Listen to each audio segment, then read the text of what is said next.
Welcome back to MVP's Next Door, the podcast with zero qualifications, where we talk about the MVP that lives next door. I'm CJ and this is Tyler.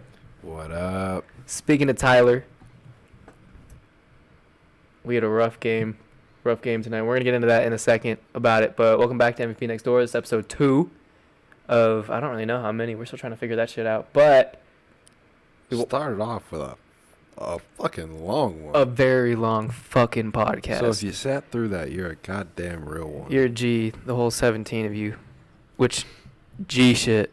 G Hell shit. yeah. Y'all are all cooler than the other 16 people I know. First video, 7 subscribers, 17 views. Hey, Fuck yeah. hey, but we decided to celebrate the first episode with as my boy Morgan Wallen would say, with a shot of my best man Jack.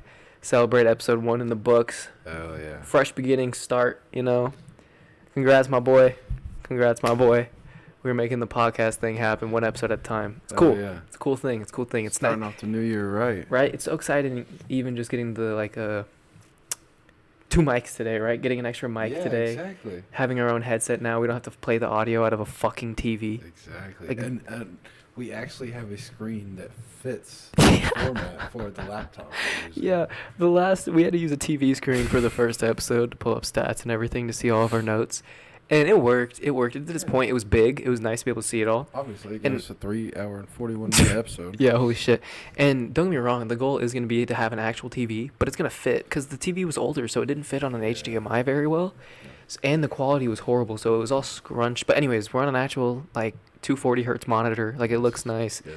We have headphones now. We don't have to do all this stupid shit. It's a little slightly better We feel much, much better just with the slight upgrades that we've gotten. from one episode to the next. But the point is, I know we're yapping about bullshit and nothing, but we just want to say Yeah. thanks if you did watch that shit. Yeah. Or listened, I guess. We really appreciate it. I mean, eventually we will have episodes you can watch. Yeah, give us 2 or 3 weeks. We'll have it figured out and Yes. settled. It won't be too long. We'll have it all figured out there. But yeah, we figured, fuck it. Let's take a shot of my best man Jack, some JD. Absolutely. My boy JD, because, legal and all. Of But course. we figured, let's do the damn thing. Gotta and start then- the episode off right. Exactly. Start the fucking episode 2 of MVP. There it is. There it is. MVP's Next Door. Gotta just play those stutters out like a DJ remix hey. sometimes, so you don't Gotta make sound. it seem like it was planned. Yeah, you don't sound as fucking stupid. Exactly. Sound like a fucked up motor, Uh-huh. Sound like a diesel engine in the middle of winter, just trying to start but just won't. Yes. But all right, let's take the shot of JD, and then we'll hop into the Washington game, National championship. the Natty. We'll go over it. But cheers, my Take the friend. Shut down the hatch Cheers, my friend. Episode 2. for the house.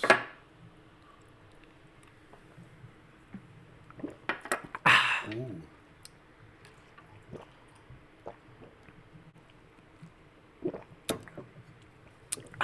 Oh yeah, that feels good. It's a nice shot. Nice shot. Oh, yeah. But yeah, let's hop to college football.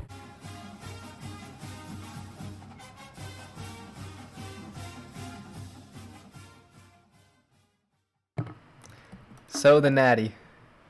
The Natty happened. To you UW fans out there, it was a rough one. Yikes! It was rough because I'm an Oregon fan, right? But I like to support Seattle things, Seattle sports, whatever it may be, when I get the chance to. Of course. I like the city of Seattle. That's obviously my football team. Love Yeah. that city. I mean, kind of a piece of shit city when you really break down some of the rules. But in terms of just cities, Yeah. if you don't look at the shitty side of the world, it's a great place. Oh yeah. Excuse me, damn. That's my best man talking. But it was a rough game, and I was really cheering for him too. In a sense of Pac-12's last bang, right? Go out. I was cheering for him, but damn.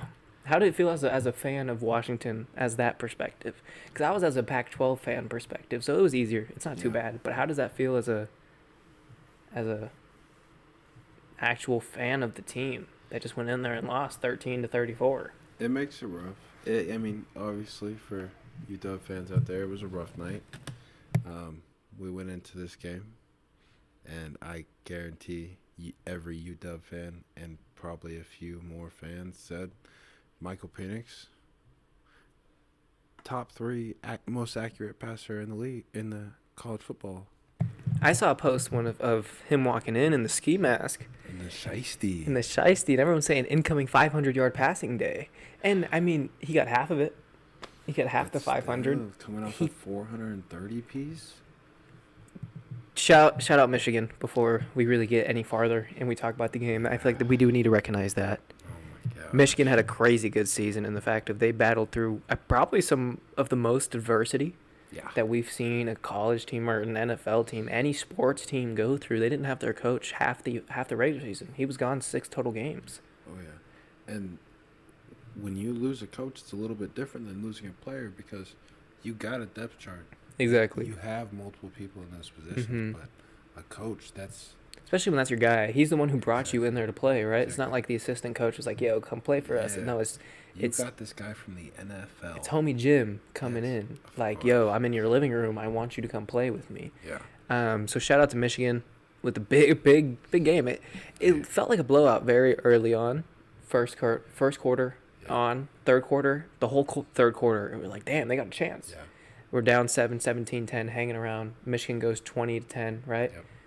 And then what? They go 27? Or do they get... Washington gets a field goal, right? Does it go 20-13? Yep. And then Michigan goes down, scores that touchdown with Blake Corum. Yeah, because we're sitting here and Kelton was like, if they score right here, it's over. Yep. Hand off to Blake Corum, instantly walks in the end zone. He's like, well, I'm going to sleep. Yep. Rough way to end it. Michael Penix, though, 51 times he dropped back to throw that ball. That arm's got to be tired. Yeah, I mean, hell, he's going to have a long time to rest it. What, combines in April usually? I think. I'd assume so, yeah. I don't have it open in Google right in front of me, so I'm not 100%. But I'm pretty sure combine is around April. But 27 for 51, 255, a touchdown, and 2 picks, including the game-sealing pick where it was almost a pick 6. Yeah. It went damn near. It was like, oh, they might have a chance. It's one last chance down, 27-13, right? Like, and then pick. They run it all the way back to like the 5-yard line. Blake Corum walks in, seal the deal. Everyone kind of understood what was happening there. And we talked about it last week. It was really about who wanted it more. It's hard to say that one team wanted it more than the other because obviously they both made it to the biggest game of the year for each team. But who had that extra drive, that extra gear? Michigan showed up. I kept hearing all week it was going to be a battle of the trenches, and I was like, it makes it tough because I think Michigan's going to win in those trenches, but I thought Washington's offense was good enough to keep up in the trench battle. Like, I feel like if you're losing in the trenches on the defensive side, but your offense is as explosive as Washington's is, you'll be able to combat that a little bit and be able to score. But putting up 13 points is the most explosive offense, or one of the most explosive offenses in the country. Like, your kicker scored more points than your offense. You know what I mean? Your kicker had 7 total points on the day. Your offense had 6. So that looks a little rough. But that two-headed dragon of Michigan, from the start of the game, it was clear. When you first Michigan drive, Blake Corum rips off that 40-plus yard touchdown. Or not Blake Corum, Donovan Edwards. 40-plus yard touchdown, does it again. Blake Corum late in the game. Blake Corum's doing his yards, getting his yardage the whole time. He's getting his carries. He's getting his RB1 Yeah, carries. let's see. 238 yards on 27 carries and 4 touchdowns for him. That's absurd. Let's just get this out here right now. Michigan had more yards on the ground than UW had through the air by a significant amount. Not 20. If I'm doing my math correctly, they had more rush yards than UW had total yards. Look at that math right there. They have 301 total yards. That's how many Washington has. Michigan ended the game with 303 rushing yards, 104 pass yards. J.J. McCarthy, he did his thing, managed the game. He did what he needed to do. He wasn't out there slinging it like he was last week. Like last week, he was out there. He was making the plays. He was extending. He was getting out of the pocket. He was making runs. But this game, I feel like he ran even better than he did last week. Yeah, he did have a couple of those runs. Once he got going, remember, it was like 3 plays in a row. So they just went back to back to back to back with J.J. McCarthy. And in a sense, like, obviously we gave him way more flowers last week. The roses. We gave him roses to be more specific of anything because, Rose Bowl or whatever. But hell of a thing for him to go out there and not turn the ball over at all in the biggest game of his life. He got that national championship, 27-1. as a starter now. Jesus, 27-1. 27-1 as a starter now. That's pretty good. And That's absurdly that's good. insane. That's absurdly good. Michigan went out there and averaged about 8 yards a play. Washington about 4. So they doubled their yards per play. And I saw the thing towards the end of the game. Washington's average third down was 3rd and 10. Yeah. How are you supposed to win when you're that far behind the sticks? And their conversion rate, 2-11 at one point, with an average of 8.5 yards to go. I want to say 8.4 yards to go per third down, and they converted on 2 of them. Mm-hmm. So Flowers, Michigan. We want to give those flowers to Michigan first of all before we even talked about Washington. Washington's gonna be quick. Few notes here and there. Just kind of give them the attention of respect. I guess kind of what it is at this point. We already went over Michael Penix Jr.'s stats. Romo Dunze, 5 receptions, 87 yards. Should have had 120 yards, but number 73. Yeah. Big right guard. He's smaller than the tackle. Notice that. Yeah. Smaller than. Made a lot. What was it? 3 plays in the second half that were negative Either because holding or a false start. One of the two, but it wasn't. I mean, it wasn't just him. He obviously had his problems. Of course. The whole O line struggled. Like the center at the very start of the game got completely bull rushed right on his ass. The D tackle runs right in there, sacks Michael Penix, and then hits the bow and arrow. It's like, damn, Michigan's like that. They're coming for real. That whole offensive line kind of seemed like their money line was on Michigan. Exactly, and this is coming from a former defensive tackle. When one of you boys gets going, the whole squad gets going, and that's not just the boys up front. That's them boys in secondary too. Exactly. That whole team gets turned up. Right, you get those sacks early. I feel like everyone's kind of more like, okay, because look, they're gonna have to block more, right? In theory, leading to more time for the quarterback, meaning those corners can just blanket. Exactly. And they have that confidence to do so, in a sense, because they're like, I only have to blanket for 3-4 seconds. I just have to do my job for 3 to 4 seconds. I wish we had his name up from this game, but Michigan's #1 corner. Props to you. You locked number up. 2. Number 2, yes. I believe so. Got that almost the targeting call at the end of the game. Yep. Yeah.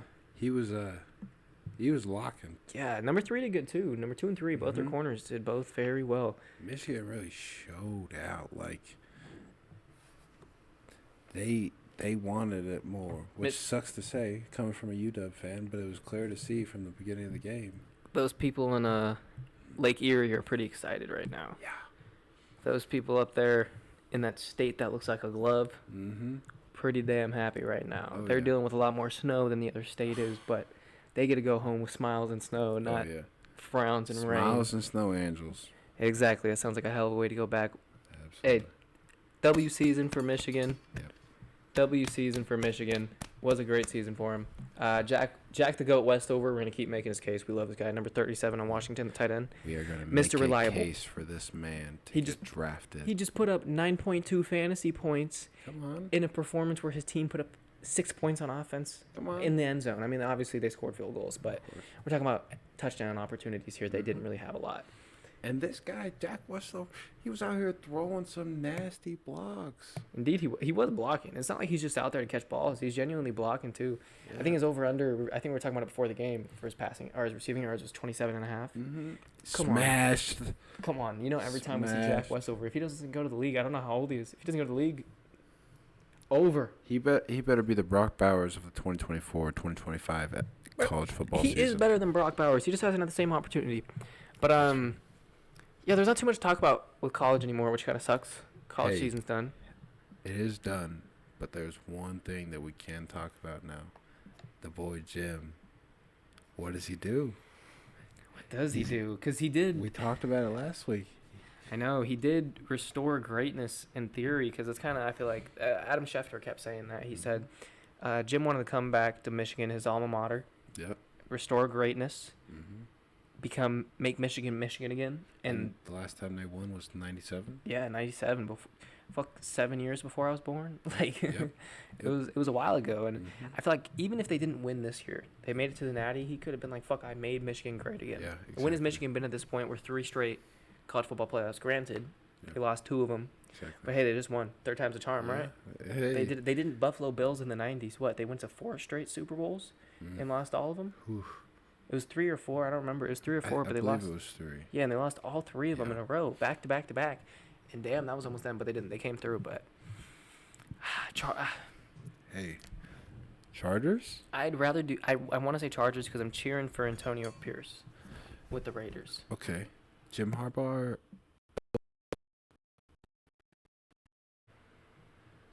All right, we're back. Our mic's fucking fucked up, so we're gonna try to figure out where the hell we stopped talking. But I'm pretty sure I looked back. It wasn't too long, but I'm pretty sure if we say something again, bear with us. It wasn't too long. I don't think we noticed that the mics weren't with I us. don't think you guys would mind hearing the same thing twice. Yeah, well, maybe from our stupid ass mouths, but Fair enough.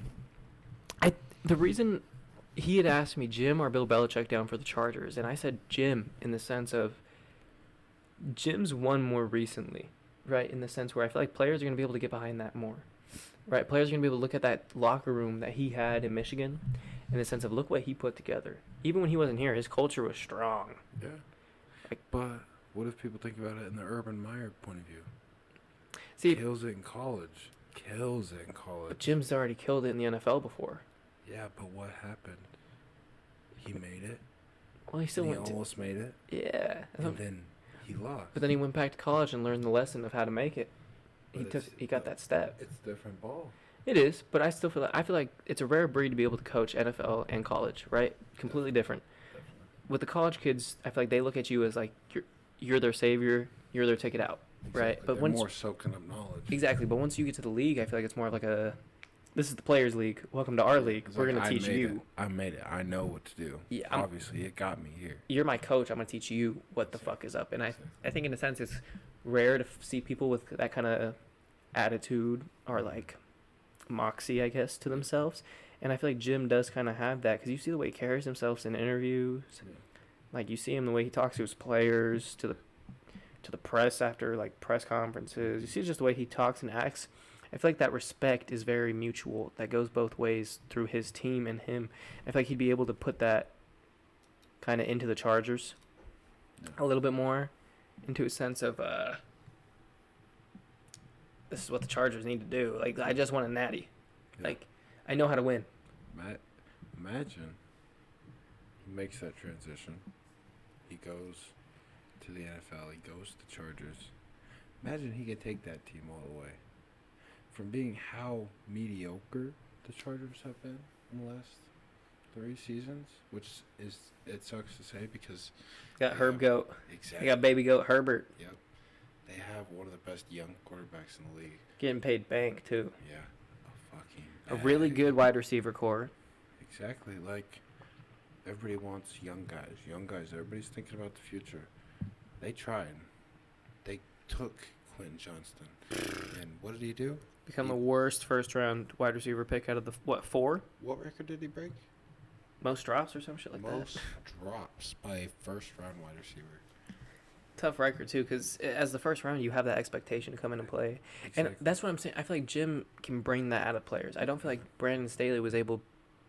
And granted, I'm not saying Brandon Staley's nowhere near a good coach, because he's supposed to be a defensive guru, and his defense was always dog. Exactly. It's like Joe Barry's defense. Yeah. Joe Barry's good. Look at the Packers, and then you look at their numbers. You're like, they gave up 30 to the Panthers.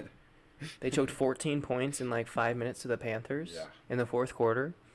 So it's I don't know. It's one of those things where I feel like Jim is kind of, at least from what we've seen in college and with his time with the Niners, right? It's still in the sense of he was able to go take that team and take that Niners team that kept getting dogged on by a certain Seattle team. Hey, he ain't losing to no Seattle team right now, that's for sure. Now is the time to go, Jim. Mm-hmm. Now is the time to I think go. I think now is his time for real to go to that NFL step. Like we know he's wanted that Super Bowl, Yeah. right? Like his brother got one. Exactly. He's got the natty. If he gets that Super Bowl, that puts him in a top echelon of coaches. Hey, that puts him before his little brother in line for the food and Thanksgiving. It does. Yep. That puts, because right now I feel like if you have a Super Bowl, I don't know, Super Bowl and natty, I kind of hold them both in the same regard. I like the same reason why I say Coach K is the greatest coach of all time. Right? Fair enough. He didn't coach NBA, but he Mm-mm. coached in college, and you just look at the way he coaches, and then he would go to Team USA and go coach those guys, and you're like, damn, he could be an NBA Exactly. coach. He chooses Yeah, not exactly. to. He chooses not to. He likes the college aspect more, and that's kind of, I feel like Jim is on that same level of coach where it's like he's been choosing not to go coach in the NFL. We all know he could be a successful coach. We've seen him do it. Then we just got to hope and pray he doesn't end up like John Gruden. Ooh. You know what I mean? In a situation. Them emails get leaked. I mean, hopefully not like that.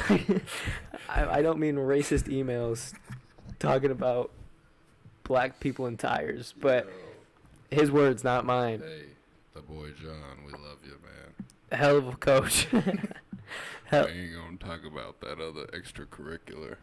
Yeah, what did he say? He said, his words.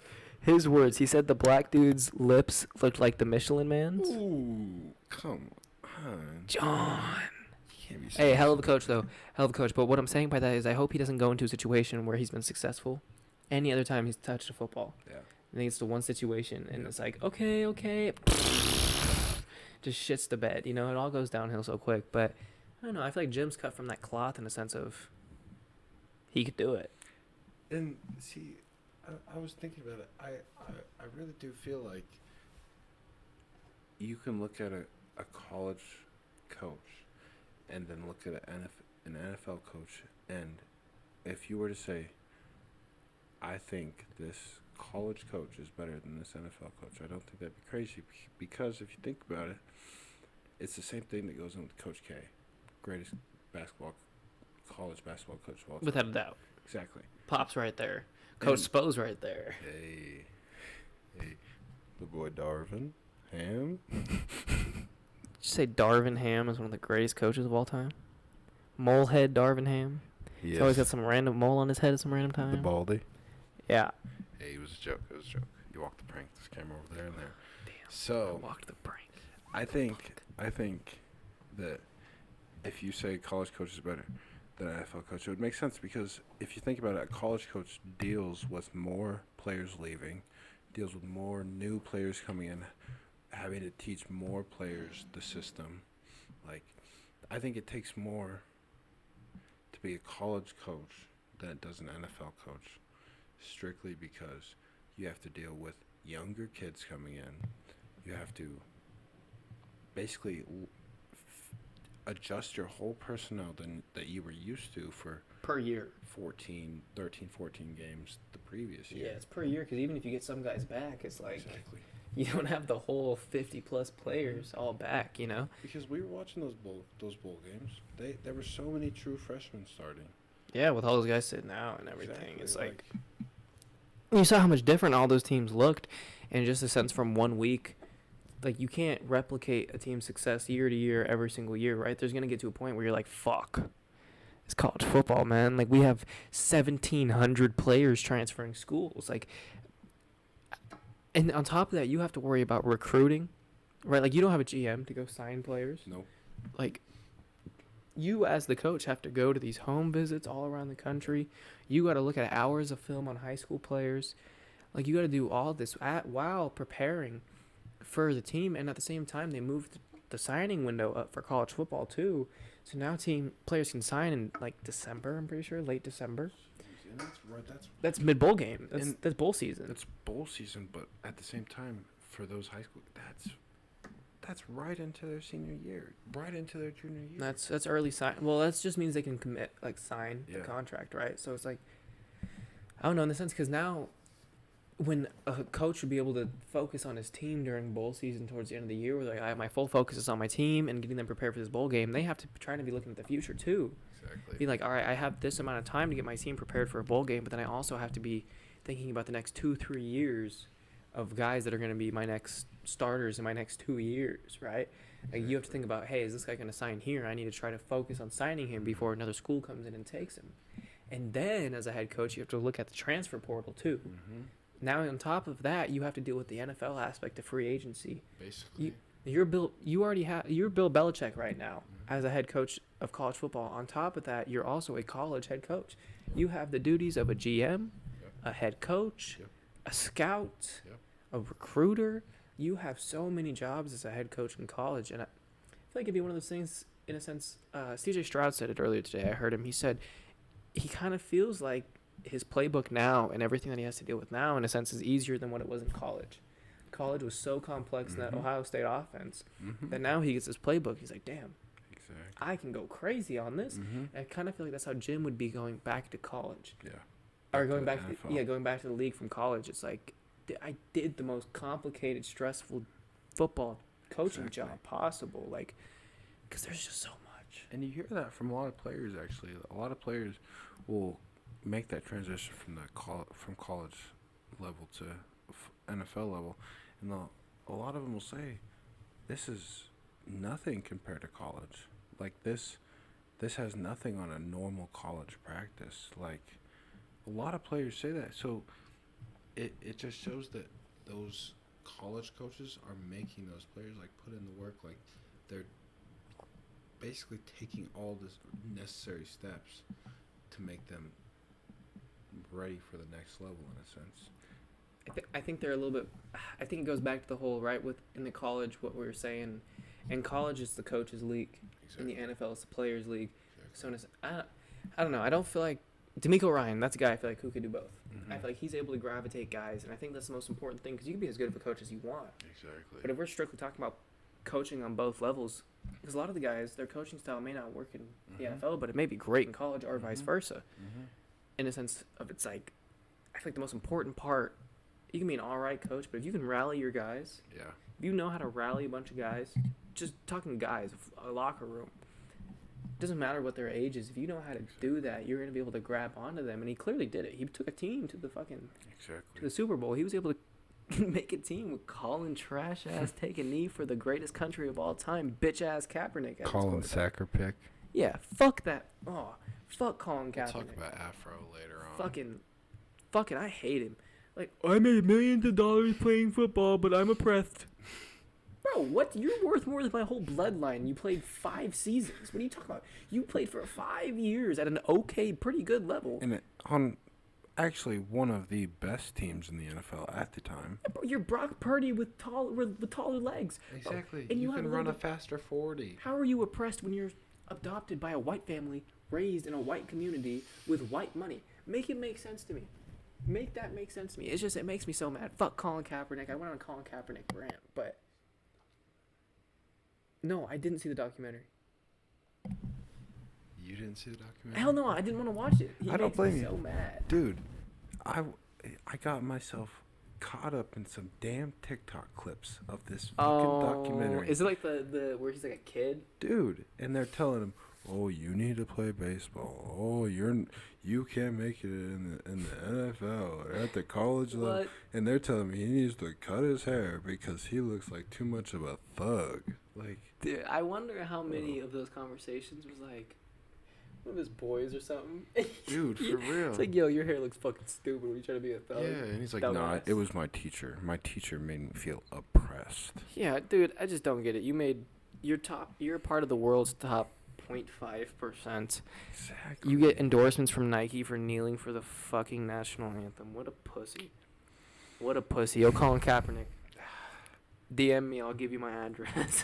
Dude, you can pull up for the pod. We will have a full discussion we'll with sit you down, on bro. how dumb of a decision that Come was. on, I'll sit down with you and be like, so why are you so stupid? Yeah, exactly. When did you get dropped so bad? Is the CTE kicking in that early for you? We'll straight up pull a funny Marco interview on this man. We will make him feel stupid for what he did. And just uncomfortable and just like, Mhm. you kneeled for the country that made you a millionaire. Exactly. That gave you the choice to go be a football player. Exactly. To give you the opportunity to go pick a fucking college to go play at. Mm-hmm. It's not like fucking China. Nope. Your dumbass would have been stuck working in a fucking factory or a math teacher. Exactly. Be a tall ass math teacher. Yeah, the fuck? I don't know. Fuck Colin Kaepernick. Yeah. But anyways, I think Jim Harbaugh does have Yeah. that it factor in a coach that you're looking for. I agree. And obviously, it would be cool to see him return to Michigan, and it wouldn't be surprising. But at the same time, wouldn't be surprising if we see him make an NFL jump. We seen him make it to the NFL level before, and he was pretty damn good at it. It's also tough with him because we've heard for the last 2 seasons. The last season was with the Raiders. The season before that was with the Vikings. Yep. Of talks with Jim. Yep. Like there's a deal finalized. Yep. And then the next day it's like he's coming back to Michigan. But do you think NFL teams are gonna look at him a little bit different now Now, I mean, with the yeah. natty? Well, I feel like most of the time, like what he said about Minnesota. I'm trying to remember what he said at the press conference, but he said they watched like 3 documentaries together. The owners for Minnesota and him watched like 3 animal life documentaries, and they all had more like a passive, like, oh, that's so sad type of point of view. He had a that's life. The smaller animal gets eaten type of point of view, and he said it's not gonna work. Wow. It's not gonna work. We don't have the same values. We don't share the same values. Like I think he's so picky in the sense of like, it needs to be perfect. It needs to be a perfect storm for him. The money needs to be right. The team needs to be right. The culture needs to be right. The GM needs to be right. And what's a team that has a lot of cap space, not paying a quarterback? Their only big contracts is a aging D tackle, early first round pick tight end, a early first round pick running back. So you think he should go down to the Falcons? Would it be dumb? I mean, it be a bet? They got some pieces. They got AJ Terrell, who's a lockdown, who before this last season. Quarterback. The draft. They have picked 7 or 8 in the draft this year. Yeah. If they actually hit another Jack Westover with the 8th overall pick, I'd be more hyped than a quarterback. Would not be mad. Hell no. Be mad. Take him first. Fuck Caleb. Fuck Marv. Fuck Drake. George Kittle 2.0. Yeah, who the fuck? I thought. Me and Tyler were talking about a mock draft earlier, saying Drake May was going number 1. That intern should be fired. Jesus Christ. Drake May over Marvin Harrison Jr., Joe Alt, Caleb Williams. Olu Fashanu. Yeah, Jared Fashanu. Okay, what was Jaden Daniels. Like, there's all these players, and you're like, Drake May? Yeah. Dude, I don't think he's better than Penix or Nix. I think it's just his age that makes And the obvious answer, fucking Caleb. Oh, yeah, I feel like that was the given. Yeah, we did. That's why that mock draft's so dumb, because no. I get it, Caleb might have had a down 2? year. 2 to the Commanders? See, if Caleb goes to 2, no way a quarterback goes before him, right? It would have to be like Brock Bowers, Dude. Marvin Harrison. Like, it'd have to be a big guy. I think that same draft, they had the Patriots taking Joe Alt at 3rd. And Joe Alt's a dog. He's going to be great. No hate He's going to be to a Joe. great tackle. He's going to be an insane tackle. Oh, yeah. But why the fuck would the Patriots use their 3rd overall pick on a tackle when they've had Mac Jones and Bailey Zappi fucking throwing the ball for the last 2 seasons? And it's not Zappy season. He may come in. He may fool a few people. It's like Mike White all over again. It is not Zappy season. Hell no, it's not.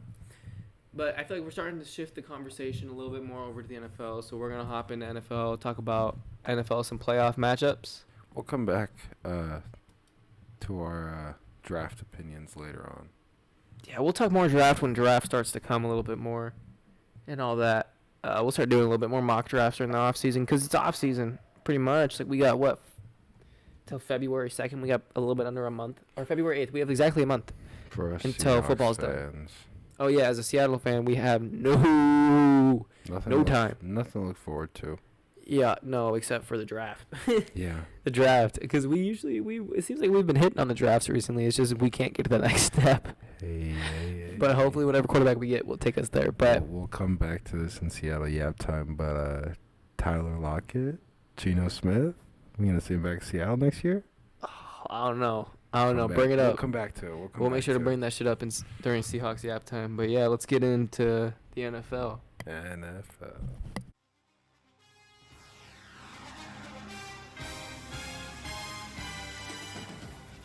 Welcome to the NFL segment, where we get to talk about the greatest league with the greatest players. In American history. The greatest country. What a great sport. Come on. A great league. You don't see this anywhere else. You just don't. There's so many leagues of sports around the world, and just Don't do it like the NFL. something about the NFL. That level of competition's so good, and you see stories go from teams that look like the obvious favorites Oh my god. to teams that look like they're gonna need 3 years to turn it around, to teams that look like they have no chance of being in the position they're in. Teams that started off 10-1. Teams that fall to 11-5 after starting 10-1. Ooh. Sorry, it'd be 11-6. 17 game schedule. First game we're gonna get into is this Houston versus Indianapolis game. Yeah, with two teams that definitely broke expectations for the year. Oh my gosh! Everybody. One of them shattered it. Oh my gosh. The other one broke it. Everybody. First, we'll talk about the obvious. We'll talk about the Texans. The Colts. Everybody expected this. They started off hot. With their number Anthony 4 overall Richardson. pick. And he looked like a number 4 overall pick. He He did. was living it up. I mean, what, he had a concussion and then the shoulder injury in 5 weeks? Exactly. So that was like, tough.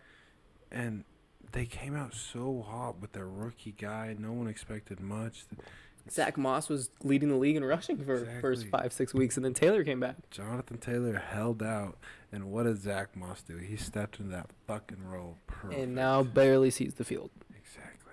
But after 30 carries for 188 yards and a touchdown, it's hard to put that guy off the field. It would make no sense. Like, I have Zach Moss. Mm-hmm. He's so good. Yeah, he's good, but you're going to play him over Jonathan fucking Taylor? I don't think so. Dude sat out for a reason. He needs more money.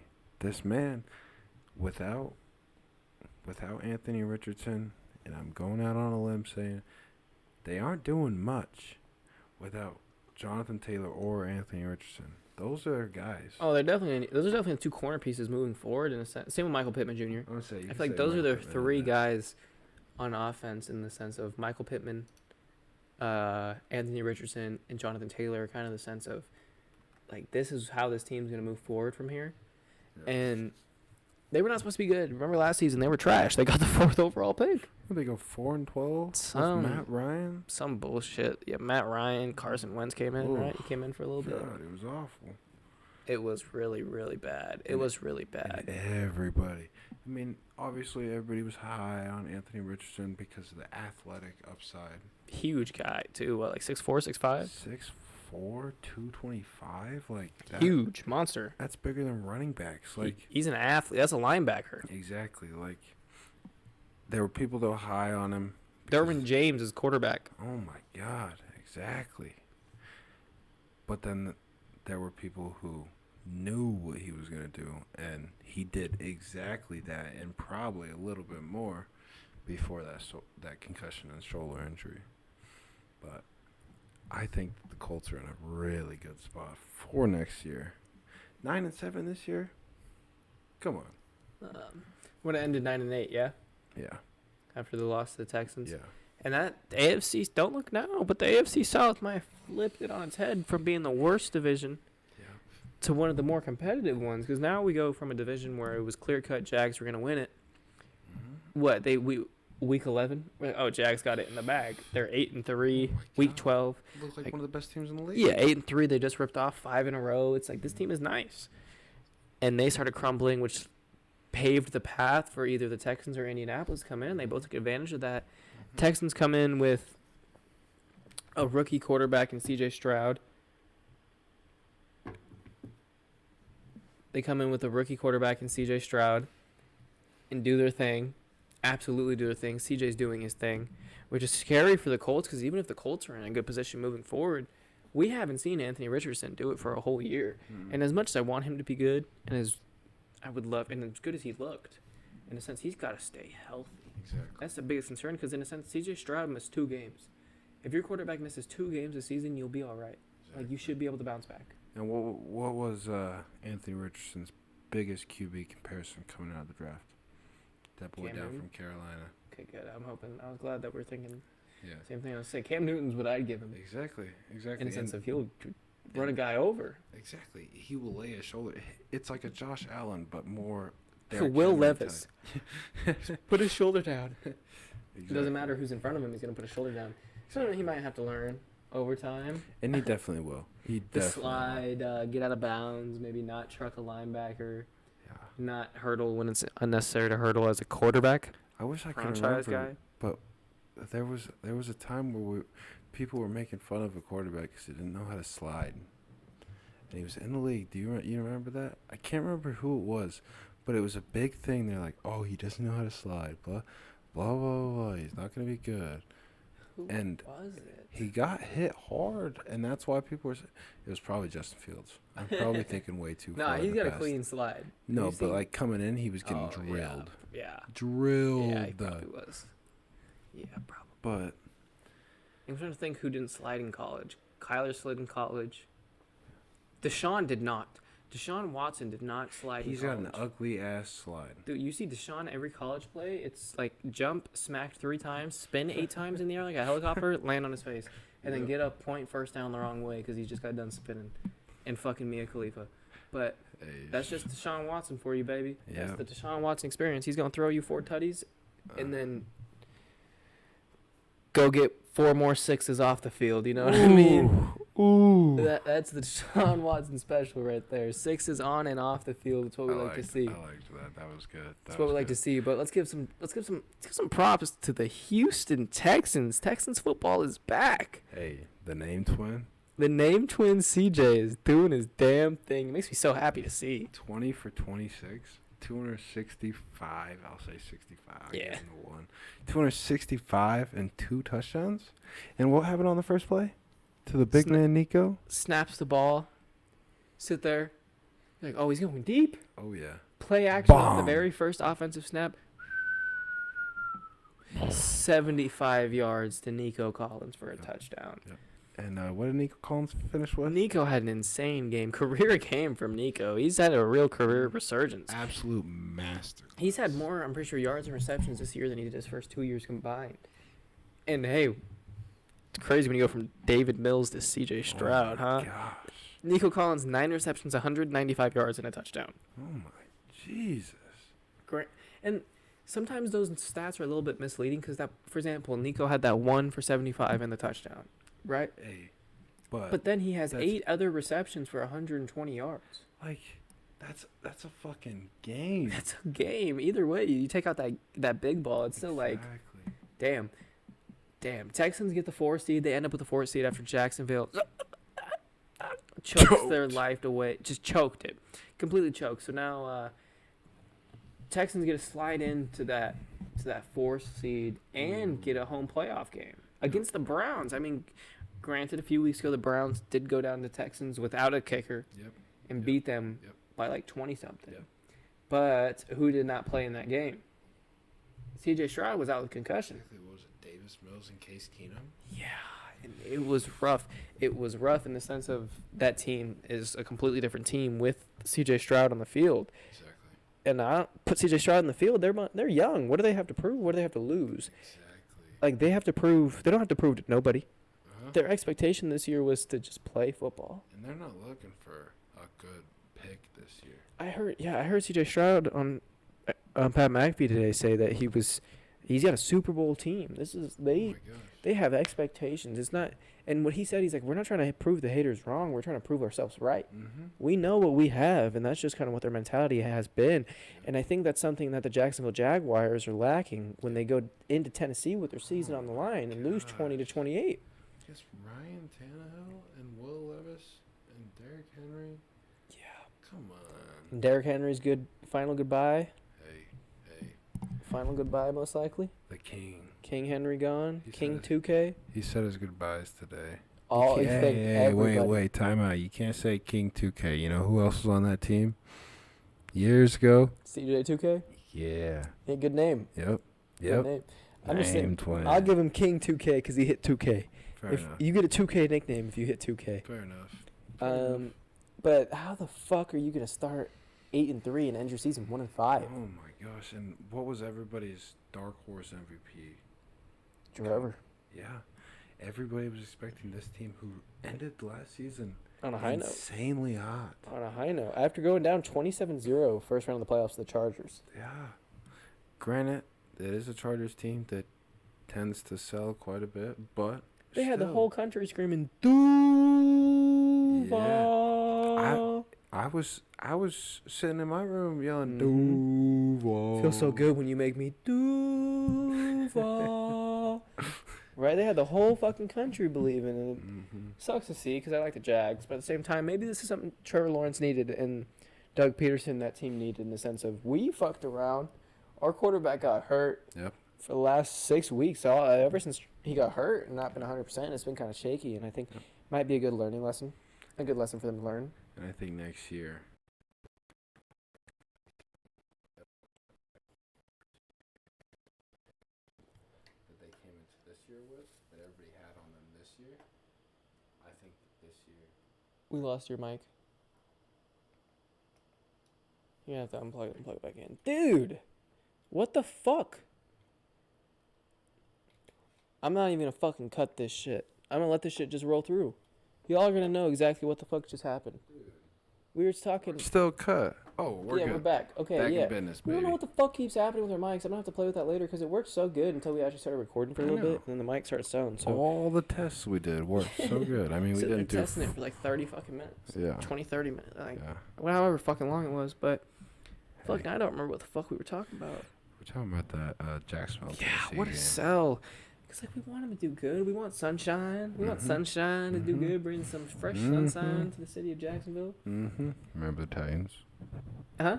I said remember the Titans. Yeah, exactly. That's the real sunshine. Exactly. He's down in Jacksonville. Exactly. Hey, so Texans, Titans. I think it's about time to blow it up, huh?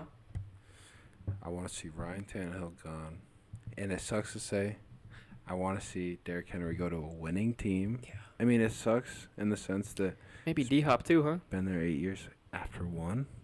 Yeah, get him gone. How much was the contract, though? How many years was the Like contract? $7 million a year. Oh, my God, that's cheap as hell. I think he got it. This is me being a casual and not knowing contract deals. We're going to have to pull this up. But, my opinion, I would really, really like to see Will Levis get the full-time, hey, you're our guy. Go show out. We saw what he did in his first game. Came out fucking firing. Yeah. 4 touchdowns. Oh, damn, he got what? Oh, that's the Cardinals. Hold on. Yeah. 26 mil. My fault. I was way 2 off. years. So he's making 13, roughly Yeah, 13. that's what it was. Worth up to 32 mil. He did hit With incentives. He did hit his incentive this year. So Good for him. I think the NFL, a lot of the NFL journalism is calling them accelerators now instead of incentives, because incentives, I guess, sound bad in the sense of like this is the reason why you're playing. Really? Yeah, I've seen a bunch of sports media call them accelerators. We saw we saw how crazy the Chiefs went over. That was so cool to Jones. see. Just see them get so hyped over Chris Jones. And it was just it's nice. It's refreshing to see something like that because that's why we play football. We play. They obviously that's Have why. fun. It's a game. They It's a go game. out there. They have fun. Obviously, in a sense, this is their job. It is a job, yeah. So they have their quote unquote bonuses they need to hit.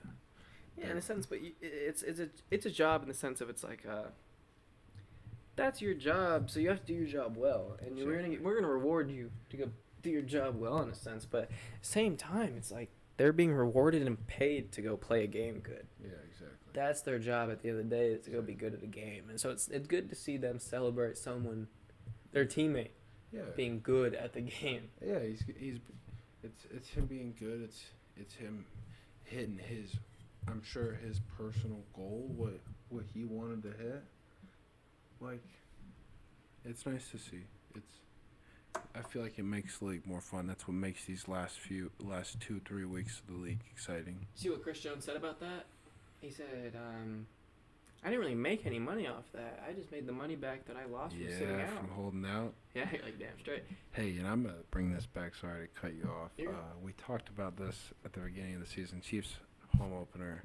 My boy Chris Jones had a Seahawks hat on the whole game, and I'm gonna hope and pray by my bedside every single night that this happens. If some magical way we end up with Chris Jones on the roster, Hey, maybe if not, it would be huge. But poor Leonard.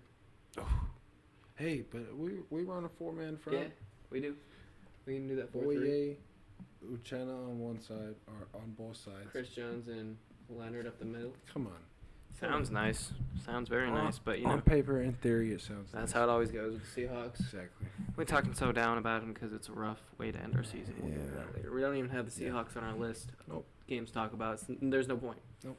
2 non-playoff teams playing. What's the point of talking about it, right? Exactly. It's no difference than the Giants and Commanders playing. The game has no significance whatsoever. So, what we're going to talk about? But speaking of teams with no significance, New England. Oof. Who's a coach that used to play in New England in the New England Hall of Fame? Mr. Vrabel. Mr. Mike Vrabel, huh? Yep. And I've been thinking, doesn't seem he's too happy in Tennessee. They're gonna rebuild. Every single post-game conference, this we did this fucking wrong. Blah, blah, blah. He's always getting mad. You like fucking losing? Losing fucking sucks? Yeah. Huh, Gentry? Losing fucking sucks? Exactly. Have you seen that clip? Him yelling at that reporter? I did see that, actually, yes. Oh my god, it's so good. And I think he'd fit that Patriots style very well. He knows what it's like to be. He knows the Patriots. Yeah, he knows way. the basically. Patriot way. He's been through the system. He's won with the Patriots. Exactly. I feel like he'd be a really good fit. He's obviously friends with Robert Kraft Yeah. and all of them. Obviously, Bill Belichick doesn't play a big part in this current Yeah, that discussion. has nothing to do. They're gonna have to find a new GM. They're gonna have to find a new GM and everything. And that's obviously no fun for them to do. But A 7-game losing streak to end the year. 7 games, that's what's tough. But I mean, this is him talking Because it about sucks it. to lose, Gentry. Trey, ever need to show you anything? Did you have another thought, or no? I'm just curious. Yeah, Gentry, you had anything? It fucking sucks. It fucking sucks, Gentry. Losing. Awful. Yeah, Gentry, it fucking sucks. That's why I want to win. Because you don't sleep. You want to win for the players that bust their tail. Hey, come That's on. it. Come on, Gentry, you come up here and fucking coach. Dude, yeah. Seeing that passion out of him was so nice to see it, as he cares, right? He does. clearly still does really truly care. Yeah. And I feel like the Patriots are gonna need someone who does truly care. I'm not saying Bill don't, Oh, yeah. but they're gonna need someone who's gonna be able to step in and put that, I don't want to say culture back, but culture back in a sense. If Mike Vrabel is gonna get on you when you need to be get on, and then at the same time he's gonna look back, pat you on the chest, and say, "Hey, it's all right." Yeah. There's next play. You think that if we see Mike Vrabel make the switch to New England, do you think that we see Ramondre and Zeke getting more touches? Do you see them being a more run-heavy offense? More run heavy, more run focused. Maybe not so surprising to take Olu, Fashanu, or Joe Alt in this upcoming draft to boost. I don't think O-line? so, because I think Mike Vrabel, I think he's smart enough to realize. Look at his quarterbacks he's had the whole time in Tennessee. Yeah. His best quarterback was 2018 Ryan Tannehill, Ooh. right? It's like, all right, you were right that season. Mm-hmm.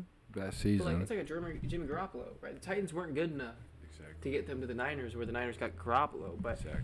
they've never had that proper, like, this is our guy, no matter what, our team might suck, but our quarterback's going to will us to the playoffs every year. Exactly. They've never had that. They've had to rely on a running back, and it sucks because the running back gets hit every time he gets the ball.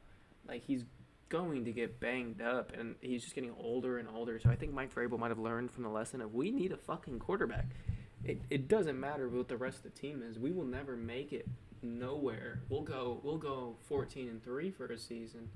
Go lock up the 2 seed that one year they had, or whatever, right? Or 13-3, whatever they went, had the 2 seed, and then I'm pretty sure they shit the bed to the Chiefs. And it's like, your defense can only do so much, and he's such a good defensive guy. Yeah. Put him into an organization that respects and loves defense like the Patriots does. Well, and it helps because he's a former defensive player, so he understands that grit and that grind, and he understands that, hey, defense wins games as Defense much is as about putting your head down and banging. exactly.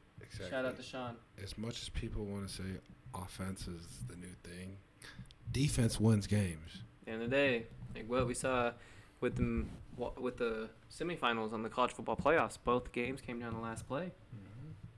Who had to make that play? Yep. Defense did. If defense isn't playing good, every team's going to score 100. It makes it a hell of a lot harder to win. Exactly. When you got to beat a team that's playing lights out and scoring 100 on your defense.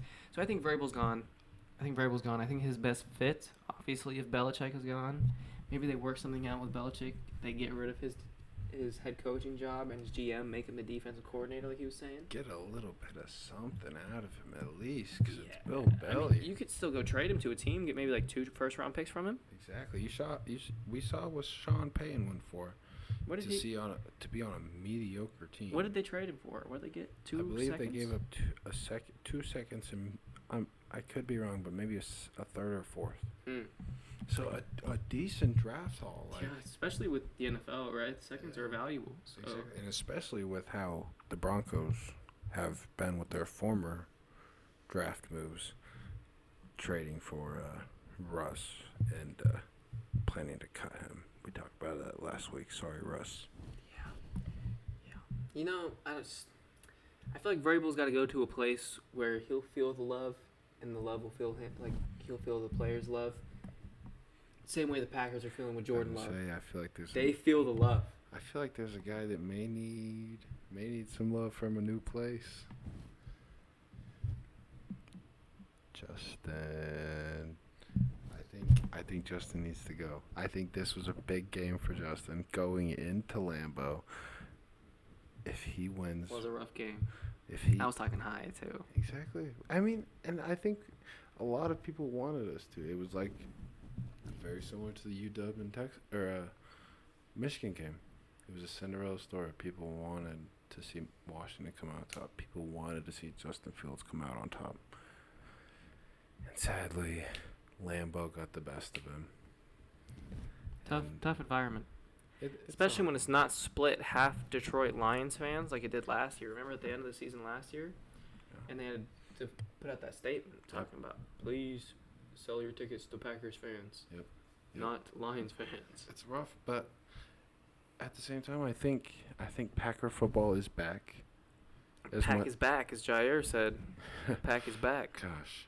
What a character. As much as it sucks, I do love Jair. But as much as it sucks, from a Seahawks point of view, it does suck to see the Packers doing their damn thing again. Good for Jordan Love, though. Because, exactly, Jordan Love, Jesus, 27 for 32 on 316 yards and 2 touchdowns? No interceptions either. He's so efficient with that. Like, last, 8 weeks now? He's really been a top 5, top 10 quarterback. Yeah. Like, he's been in the conversation. turns out when you sit behind one of the greatest to ever do it, you learn a little something. Even, like, I'm sure you've seen the side-by-side comparisons of him, Rodgers, and Favre. Yeah. Right? Have you seen the thing that they all do when they throw, when they release? Both their feet end up off the ground at the same time. I'm like, damn, that's a detail. Shout out to the fucking NBC crew who first pointed that out. But that's one of those things where it's like, damn, you learn that mannerisms and that footwork and all that shit. It's like, and a lot of stuff. He seems smart. Like, he's learning quick. And he really sat behind one of the greatest to do it. He had the perfect. One of the most efficient guys ever, too. It's not even just like he's one of the greatest. Like, Brett Favre was good. Nowhere near as efficient as Aaron Rodgers. Oh, God, no. Nowhere near. Aaron Rodgers, what? He had that span where he had those back-to-back MVP seasons. I think he had like 89 touchdowns to 7 interceptions or something. Or like 9 interceptions, I think is what it was. I think it was 89-9 in those 2 seasons combined. Jeez, and those the MVP seasons. Right? The back-to-back ones, the COVID year and then the one after, or before, whatever the fuck it was. Right after they took that quarterback in the first round. Yeah, they went to that the NFC Championship, got ran all over by the Niners, traded up in the draft to take Jordan Love in the first round. Pick 26. I could be wrong. That goes into the no qualifications or credentials. Yeah, something like that. I believe pick first 26. round. Hey, the fact we know Jordan Love's a fucking first round is pretty fucking good. Yeah. All right, how many Packers fans know that shit? All right. For real. But Aaron Jones been hurt a lot of the season. Came back 22 rushes, 111 yards. So he really solid game. Packers receiving core though, they keep seems like it doesn't seem like they have their guy per se. But every game, it feels like there's a new guy. A new guy steps up. Or it might be the guy from 3 weeks ago. But you know my point? It's like it alternates. There's no wide receiver. There's no Justin Jefferson of the team. There's no Stephon. No. It's not even like a Mike Evans, Chris Godwin situation. It's like they have 4 or 5 guys who might go get 100 today. And they're all fighting for minutes, and they all want to play. Like, it's nice to see that like all these guys are going for the same reward in a sense. They're all fighting for minutes. It's nice to see. Most of the roster is like they got in a situation where they were kind of down at the start of the season. What was 3-5 at some point, 3-6, whatever it was. They were down. That's not Packer football. What the fuck? That's not the Packers. Nope. They were down and out, and being the youngest team in the league. Yeah. Oh my gosh. And now being the youngest team on average to make the playoffs. Oh my gosh, 25-year-old. An average of 25 years old. That's crazy. And now they got a chance. They got just as much of a chance as any other team to go win a Super Bowl. I'm not saying it's going to happen. But if you write it out on paper, each team theoretically dropping shot glasses and shit. I know. Each team theoretically has just as much of a chance they made it to playoffs, and the fact that they did that with everyone, with Jordan Love being the veteran of the team, Yeah, I know. that's what's crazy. And it's.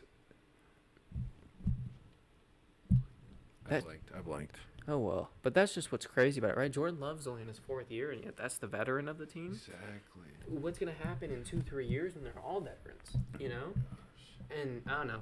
Big shout out to the Packers. Looks like they did their thing. Even though we were rooting for the Bears. Yeah, we did want the Bears to win, got us into the playoffs, but Bears. the Bears.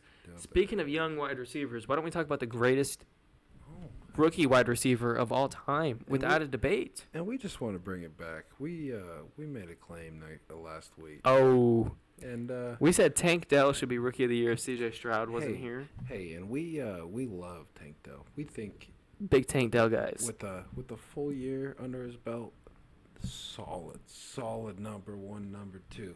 Really good. We didn't take into account that the greatest rookie wide receiver season Literally ever the next day I'm like, yo, we was forgot happening. about Puka. He's like, I know. Yeah. It's crazy that we fucking just up and forgot about fucking Puka. Because, I mean, granted, whoever that guy was from the 60s, do you know he put up that rookie record in 14 games? Yeah. He put up that receiving record That's in insane. 14. I learned about him a little bit. Pretty sure. I'm not going to speak out of my ass. I'm not going to just keep talking. I'm not sure. Hey, do it. It goes in the. Pretty sure he no was like qualification. 6'2", 220 something at a time frame where 6'2" players were 170. I'm saying that's fucking huge. Yeah, he was really big. Pretty sure. I might be completely mistaken. Might be wrong. I don't know. Anyways, Puka went on the day. He had a pretty chill day. I mean, it didn't really matter too much for either team. Hey, there was a clip of Sean McVay that came out. He said, get him out. Yep. Get him as out. soon as he got the regular, Get him season, out. Get him out of the game. Get him. Hey, it makes sense in this. Like, neither of those teams, their playoff spots are not switching Nope. based on the result of that game. Nope. But hey, Rams go in there, get a win over the Niners, make the record look a little better. Hey, Puka went for 441 and a touchdown. Now he has the record for yards and receptions for a rookie with 105 receptions on a 1,486 yards. That's like a solid, like, Justin Jefferson, Mike Evans, Yeah. Stephon Diggs. Like, that's like a solid, like, Devontae Adams. That's like a damn. And we did leave it out, but he did have 6 touchdowns on the year. Yeah, we figured But it's a solid amount, but we were Yeah. talking about records here. oh This is my records. gosh. 105 receptions and almost damn near 1,500 yards out of a rookie, 5th round receiver. At a BYU. Big soaker, I hear. I hear he's a big soaker. Ooh, really? I hear he's a big soaker. Yeah. Yeah. I hear he's really into soaking. Heard that was his favorite pastime in college. We're just gonna move. past Soaking that. in Starbucks. Dude. But those are his wild Friday nights right there. Walking to downtown Salt Lake City. Be like, damn, is that a Starbucks? Oh, About to go wild, get 3 espresso shots. He ain't sleeping. And maybe that's what his secret is. That's what his secret is before every game. hey. You never know. The man loves anime and he loves soaking. So. He's a young dude. Seems like a young kid just happening to be living his dream. Oh my gosh. Seems to be really good at it too. Every time he's mic'd up, he's just having the time of his life. He ain't out there. It's not a job to him. He's out there. He's having fun. He's living his dream. I Exactly. think he understands in a sense, like, holy fuck, I'm here. He's playing with a Super Bowl quarterback, Yeah. a Triple Crown winner wide receiver to be his mentor. Like, and Exactly. arguably the greatest tackle of all time, D tackle of all time. Like, Exactly. He's got insane. He's got a really good defensive perspective. What you were saying with Aaron Donald, if Yeah. someone was there and just like, yo, look at it from this way, exactly. right? And then you have the quarterback who's been in charge of the most receiving yards in NFL history, Ooh. the most recent Triple Crown in Yep. NFL history, Yep. and the most rookie receiving yards in NFL history. So you have a guy who's, I won't say maybe one of the greatest quarterbacks of all time, but at least one of the greatest arm talents we've ever seen. Gosh, and like this is Brett just Stafford. this is a small part of his game, but his no look passes. Oh Mm, my gosh. Like, it's just the fact, most of the time, if you know Stafford's throwing it, it's going to be in the bucket. Oh my The gosh. odds are, if the pass is off, he chose for it to be off in a sense. And let's just hope Puka doesn't have no downfall in his sophomore year, sophomore slump, or, anything sort of like that. Let's just hope he doesn't have a downfall, like, per se, the Eagles. Yeah, we're the Chiefs. Or the Dolphins. The Dolphins? The Bills were 6-6 going into week 13, I'm pretty sure. 14, whatever it was. Yeah. And the Dolphins had some really good records. Some really good records. Something like that. Mhm. Like want to say 9-3. 9-3. They were 9-3. Yeah, there was a point there. I believe they were 9-3. 9-3, and somehow they managed to end the season not only losing the AFC East, but losing at home. Losing the AFC at home. They have less wins against playoffs teams this year than the Patriots. The Patriots have 2 wins against playoff teams. The Dolphins have 1. Jeez. You want to know who that one was? The Cowboys. They're not going to see him. Absolutely not. They're not going to see him, so it's not like they can take that game plan and be like, look, this is what we did good against this team. And I think they had, out of those 5, I think they went 1-5 against Super Bowl teams this year, or Super Bowl playoff teams. Jeez. I think 2 of those games were 1-score games, and the rest of them were blowouts. Obviously, except for the one they won. So half of the games that they're playing in Super Bowl teams ends in them being blown out. So you mean tell me half the time you're going to play a playoff caliber team, you're going to get blown out by 30? And everybody wants to say, well, they got all the pieces. They got the quarterback. They got the receiver. They got the D-line. Like, they don't. What is it supposed to do now, especially with that defense?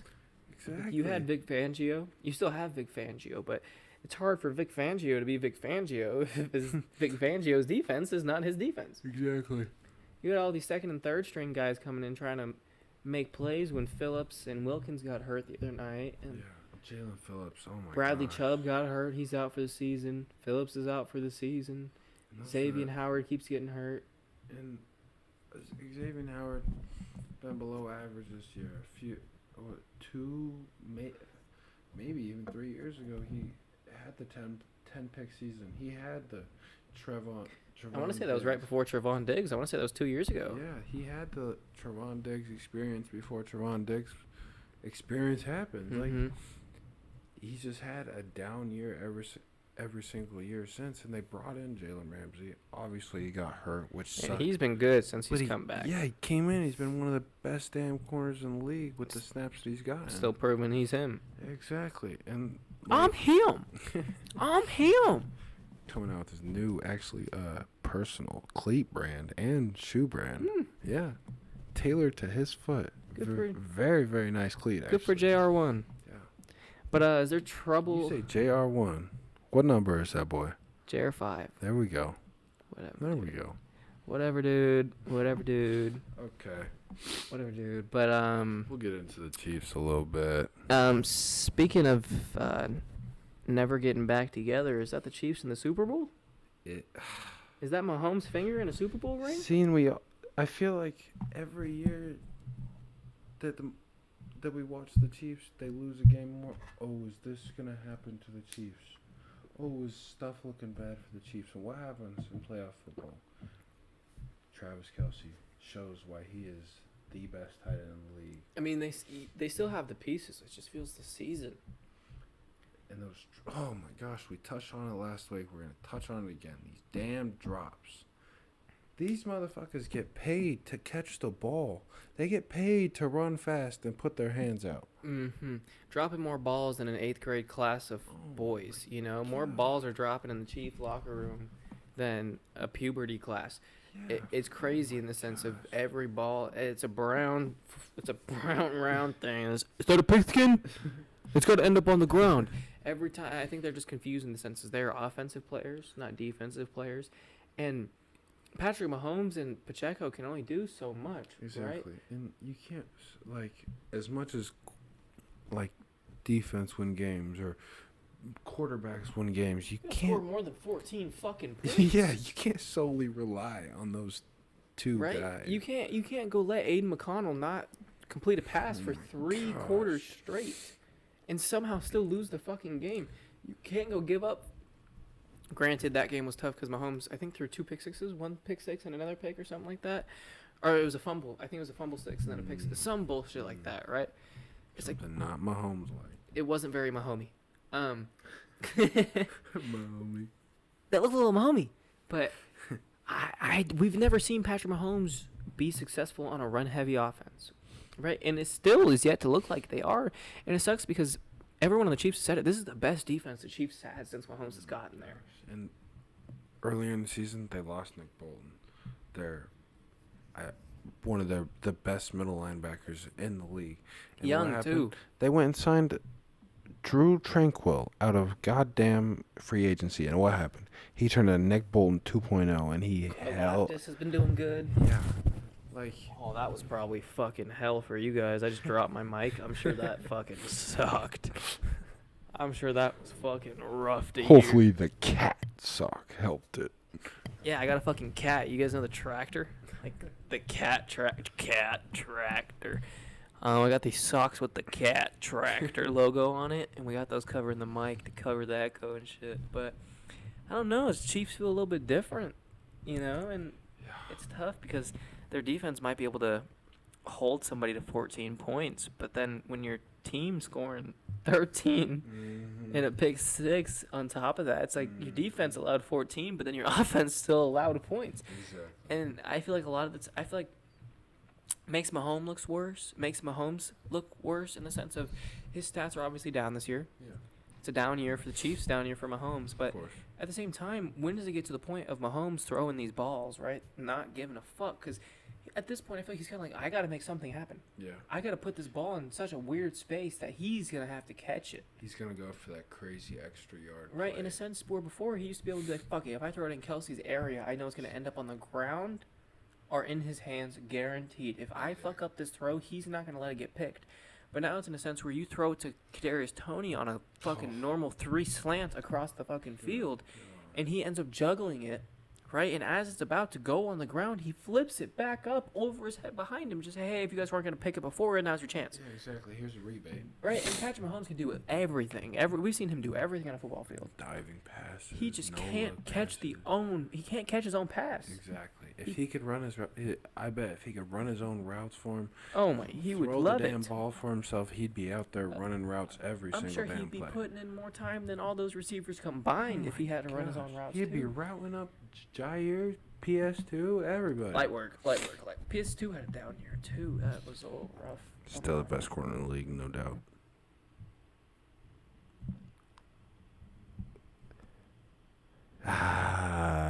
Putting PS2 over Sauce. Yes. Yes. 100 times out of 100 times. No, I'll give it to him 100 times out of 101 times. I'm taking PS2 over Sauce Gardner. We talking overall or this season? I'm talking overall. And if you say something different, you're crazy. Crazy. Yo, I've seen PS2 get burnt 3 times a game every time I've seen a Denver game. Dude. Oh. I don't see this happening to Sauce. I see it when Because- I see it when he has the motion over and then he passes it off to DJ Reed. Because Sauce's defense is so bad up front, the other team doesn't need to throw the ball. They What? can't throw the ball. What are you talking about? That his defense is so bad at front. His run defense on his I'm not talking about him, obviously. Okay. Him, like that Jets defense, is so bad up front. They got a few good guys. I like one person. One person. You don't like both the Williams brothers? You got Yeah, me. You got yeah. me. I like to. Yeah, I and like know to. You one's got me. I know one's a linebacker, but they're still in there. Okay. Quinn Williams and Jermaine Johnson. You don't like DJ Reed? No, he's not a big guy, Hey, but talked to DJ Reed on the phone on a FaceTime a few years ago. That's my guy. Hate that you left the Seahawks. But, me and DJ go way back. Yeah, that's my homie for real. The day one twin. Yeah, me and DJ. Yeah, we're on the first name basis, by the way. Yeah, Darius. I don't know his name. I have no idea if that's his first name. Darius, okay. Darius Jr. Insanely racist, but Whoa. I think you're racist for thinking it's racist. I just said the first name. You want to know why I thought? you said the darkest name that came to mind. No, you want to know why? Because, holy shit, I blanked. Who are we talking about? DJ Reed. Yeah, DJ Reed. You want to know why? I thought of a Let's black hear it. dude with the name D, and that was the first one that popped in my head because I'm Pat McAfee. They got Darius J. Butler. So I thought of a black dude who played corner in the NFL, That's fair. That's fair. and I thought of That's fair. Darius. That's fair. I'm still giving. Okay. Darrell, how about that? Darrell Jr.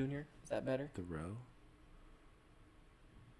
No, because it makes me think of Darrell Revis. Oh, I know, that's what I'm saying. I'm just trying to think of another name. No, you can't say Darrell Revis. Dan? Is that better? Dan Jr. Is Dan. that his name? Dan? No, his name's got to be like Danny Boy. Dimitri? Dimitri. DeMarcus? DeMarcus. We'll have to look that. DeMichael. We'll have to see. We'll have to see what it was actually. DeMichael. That's probably what it is, dude. DeMichael James. That's probably what. Dude. Yo, I know this is kind of a weird cut from the podcast to this. I know it kind of came out of nowhere. Just you listening to us talk, and then the mic it cuts out, and the mic gets fucked up, and then it comes back in, and I'm very echoey. My mic is echoing very bad. So I figured I'd come in here and say something about it so you weren't like, God, this sucks. The whole podcast is like this. Just the next 30 minutes is like it. Next 30, 32 minutes. We'll have it fixed next time. We'll do better. Second episode, but I figured I'd give you guys some highlights of the greatest defense of all time. Man, those pink jerseys, those pink accents on the jerseys from when it'd be October and stuff, those look so good. They should really start doing that again. That looks so good. He's running the wrong way.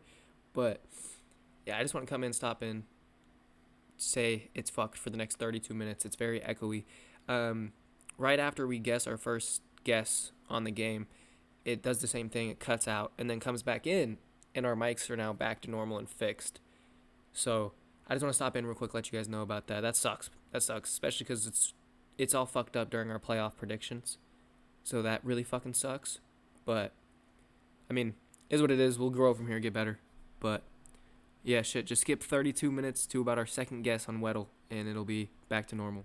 Oh, we're back. Cool. We are here. Frames chopped up. We didn't lose mics or anything. I'm pretty sure the mics were going the whole time, but the frames just cut out on our end so we couldn't see our fucking screen for a second. But Playoff football?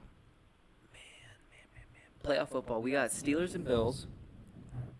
Dolphins and Chiefs. That one's a toss-up, for real. We'll start with Steelers and Bills. Okay.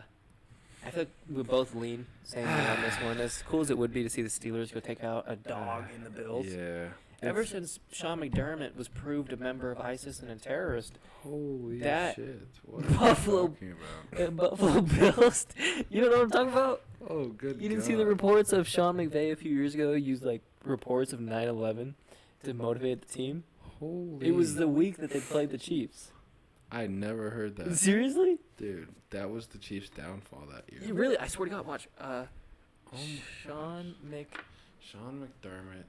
9/11. Yeah, look, the first thing. That the was the very first thing that came up. Look. Apologize for citing 9/11. Buffalo Bills coach Sean McDermott. As an example of teamwork. My intent in that meeting that day was to discuss the importance of communication and being on the same page with the team. So he was bringing up shit about 9/11. In an attempt to emphasize the importance of togetherness, he cited the 9/11 hijackers who killed almost 3,000 people in the deadly terrorist attack on U.S. soil as an occasion where everyone was on the same page.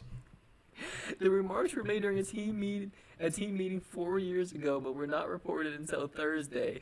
Somber McDermott addressed them in an unscheduled news conference. My intent in the meeting was to score blah, blah, blah, what we already talked about. And I immediately apologized to the team. Not only was 9/11 a horrific event in our country's history, but a day that I lost a good family friend. Bro, I don't think it's too bad, but Dog threw that last family friend part in just to make sure. Bro, look, I was sad too. I'm sad too. But yeah, I guess so. Look, roll up a clip of Osama bin Laden being like, and he's good. Wow. Yeah, but have you not seen South Park make fun of him? Oh, that's Osama Hussein. My bad. Both terrorist leaders, so I'm not going to give them respect of carrying the difference. Both pieces of shit. I don't blame you. But if Sean McDermott pulls up another video of some terrorist or something, who knows what the Bills are going to do? Hey, nice voice crack. Yeah. Dude, I think we all know what's going to happen here. Bills are going to come out. Josh Allen's going to throw one or two stupid interceptions, but it's not going to matter because the Bills will take care of it. Exactly. They're fucking going to still win the goddamn game. And we're probably going to see, because even though down year for the Chiefs, we'll probably still see either a Chiefs-Bills AFC Championship or a Ravens-Bills AFC Championship. Because even with the mistakes that Josh Allen made, His good is so rewarding. Exactly. It's the upside of how good he can play. Take the good with the bad. Exactly. Like, you have to accept it. He's going to throw a pick. He's going to lose a fumble. Like, something's going to happen. But he might get you 450 total yards with 4 Exactly. touchdowns. Exactly. He's going to lead the damn league in fucking touchdowns. That's what And turnovers. He's Jameis Winston in this bitch, but way better. Hey, Just a little bit better of a ratio. So Steelers, Bills, I'm picking Bills. Yeah. I mean, I think it's clear cut Bills. we're just doing money line picks, if you would, not any like spread. We don't have the spread right in front of us, Yeah. so we'll just do. And spread's obviously going to Because- change from here to Saturday, Sunday when all the teams play. We are not in a betting state. We just want Yeah, we just like to talk about the make that spread. clear again. we don't participate. No, we just like to talk about it, act if we were participating, and see how much we would do, Of how good course. we would do. Steelers, Bills, we're looking at them all money line. I'd have to go Bills Both money line. Bills. Pretty Dolphins, Chiefs. This one's interesting because the Chiefs have been the Chiefs and the Dolphins have been the Dolphins. But I just don't think the Dolphins are gonna. Mm. Once they lost Chubb, I felt like it was kind of like, and Van Dinkel got hurt. Yeah. Van Dinkel got hurt. And Van Ginkel, the last few years, has been a big part of that Van defense. Dinkel. Van Dinkel. Part of the all-white team. All-white boys stand up. There is no way he makes the all-white team. You're telling me we don't have better Are you kidding me? linebackers than Are you Van kidding me? Dinkel? What are you going to put, Robert Spillane over him? I'm just saying, if we really brainstorm, there's not better. Brian Urlacher. Dude, we're going current. We're going current, then most of our positions are fucked. What are we going, Cody Barton on the Commanders? yo, you wanna Former know what Seahawk? Shout out. Yo, Luke Kuechly is still in age to play. He is not a current player. Yeah, but if fucking Des Bryant is going to do flag football in the Olympics, we should be able to use retired He players. is not a current player. Dude, we know what the outcome of the game would be, but we got to give some hope. Yeah, the white boys would take care of business. Hey, that boy in the backfield, CMC. Our fucking rushers are insane. Oh my God! Wait. We go. CMC. No, I'm not saying running backs. I'm saying like edge rushers, like our quarterback pressures. Okay, bro. We got the Boast brothers. The Boast Crosby. brothers. You got Watt. Watt. Are we really putting Watt? What? Are we really putting Crosby on the white team? Yeah. Remember what he said?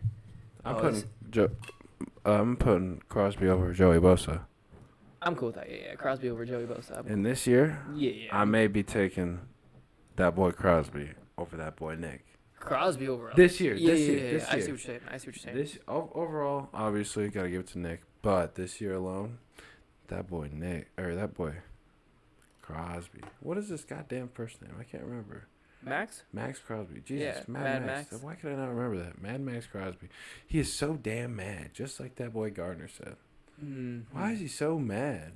I don't know. He's just a dog. He really is just a. He really is a dog in a sense of it's like, I don't know. But is he really white? Do we count him as white? Yo, Do we count him as white? yo, I don't even blame you. That man could pass. He could go to the cookout. Yeah, he definitely could. No, this man went on the post game show talking about I've never smoked a cigar before. Ain't no man hitting an inhale ghost like that. Yeah. Not smoking anything. Full- What am I saying? Yeah, he's sitting there. Tattoo, smoking a shirtless cigar. with a cigar. This man can get to any cookout, play on any team, This man's a dog. He really is just a straight up With all your dog. and he tools, plays like is there one that feels damn the near the best when whole you hit it game. clean? Honestly, like, I start the game, I'm thinking, okay, I'm speed to power. I'm going to hit him in his face 3 times in a row just to let him know, like, yeah, I'm going to be here all day. Immediately, a tackle is going to be like, all right, I got to anchor in this motherfucker. So, for me, He's just such a dog. Just the way he plays, the way he talks, the way he carries himself, the way that he plays every fucking snap of every fucking game as a defensive end. which is crazy because if, like That's a lot of snaps. obviously wide receivers they run routes, running backs they set blocks, they fucking run the ball. They're also Those smaller too. those trenches are going every single play. You have a pass play that wide receiver's just going out there setting a block, but no, those trenches they're fucking going at it like it's fucking war. His big masses of human, they're moving around a lot of weight. Exactly. It's gonna get tiring, but Dolphins, Chiefs. I'm going Chiefs. I'm gonna go out on a limb. I'm gonna call Dolphins. I Alright. want to see the Dolphins. Alright. I Tyreek Hill's return to Arrowhead. yeah. I think that even though he didn't do as promised and hit the 202K mark, 200,000 mark. Jesus Christ, he just needs 2,000 yards a 198,000 game. No, he would need 20,000 yards damn good. Holy shit. But I think it's gonna be I think it's gonna be a good game, and I think ultimately the Dolphins are gonna come out on top, even with losing. Well, when they played Germany, it was a good game. It It was a good game, so. And they're really both teams, especially this year, when they're on, they're on. When they're off, they are heavily off. Hasn't been a lot of on for the second half of the season for either of them. But Opposite teams, though, talking about being on in the second half of the season, Browns and Texans. I feel like this is one of our better matchups of the weekend. gosh, Browns and Texans, because what we were saying, right? Like, Browns went down there already and beat them, but they got a completely different team now. exactly, When C.J. Stroud plays and when he doesn't. exactly. And it makes it tough because I'll ask you first. Who you rocking with? As much as I want to go with the youth, and I want to go the Texans, and I want to go that offensive rookie of the year, C.J. Stroud. I can't. What? I gotta go with Joey fucking Flacco. Yeah, I gotta go with Joe Flacco and that motherfucking defense over there they got in Cleveland. All right. This is where I go out on my limb. Yeah. I'm taking the Texans on this one. I don't blame you. You know, That's a good pick. I gotta rock with my boy, and they're so good when he plays. Oh my god. And they've only looked better as he plays, no matter what situation it is. They somehow, because I like the Texans, because if it's a win, if they're winning by a lot, if they're winning by a little, they get it done. Exactly. And And they're that's- still gonna go out there and bust their ass Right, and every single That's play. what we saw with Michigan and Washington in the sense they're both teams that they're gonna get it done. They're in most situations. Obviously, Washington had one game all season they didn't get it done. But 14 other fucking games, it didn't matter if it was a close game, a blowout. They were scoring a shit ton. It didn't matter. They got it done. And I think in a sense, the Texans are starting to develop that trait of we can get it done. Yeah. So I'll go with Texans, and I like that. that'll wrap up. That's the AFC side. Yeah. I feel like so just a short recap. We both got Bills and Steelers and Bills. CJ's picking Chiefs and Dolphins and Chiefs. I myself am taking the Dolphins. And at the Browns and Texans, I myself got Browns, and CJ's got the Texans. Yep. So Packers and Cowboys, huh? I don't think the Cowboys choked this first round, to be honest. Not against this specific Packers team. As highly as we were talking about this Packers team and how they have been playing, I think that the Cowboys come out and walk over the Packers. Well, you're telling me Joe Barry's defense is going to stop the best offense in the league? And arguably the best wide receiver in the league. With arguably one of the top 5 quarterbacks in the league. So it makes it in a sense where it's like, how the fuck are you going to stop this offense? Yeah. Because that's their biggest concern, I feel like, in general. Their offense have shown they'll keep up if they need. They'll match whatever score is going on. But their defense, how the fuck are you? Because who's guarding that passing attack? Nobody. In some magical way, if they do start to guard it, right? Because it's Jair, great. But even if he does take away CD out of most of that game, they still got Michael Gallup and Brandon Cooks in the sense. And Fergie. Blake Ferguson? Jake. Jake. You were close.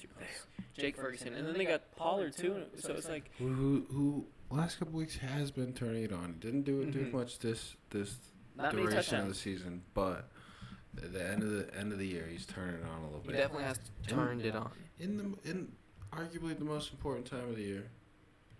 Definitely did turn it on. Definitely when it started to matter more, he did turn it up into one more switch. And I just feel like, how the fuck are they going to stop the fucking Cowboys? There's just no way. I think the Cowboys are going to put up 42 on them before they get stopped.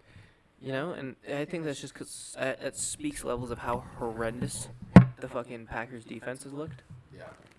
I completely agree. They've just looked so bad, and I don't know. There's just maybe Jordan Love goes into Jerry world and somehow stuns the whole city of Dallas.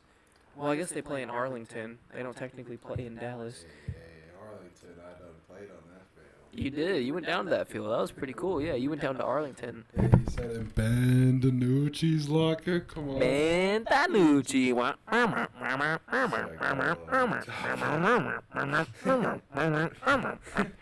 But I don't know. I'm going with Cowboys. I think it's an obvious pick, but come on.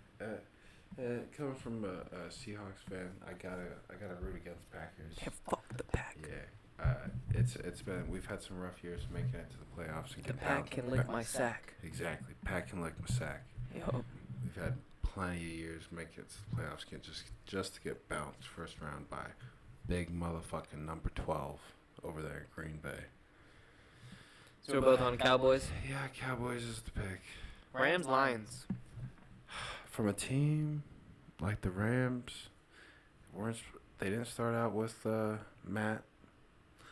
They Ended up having to use Brett Rippon, a trash ass Boise State quarterback. They didn't get cut. They had to start the season out. Everyone was expecting 4-12, 3-13, or 14 now. Damn. They ended in the playoffs. And they made playoffs. As a fucking 6. They're not even the lowest seed. Exactly. Like, they did.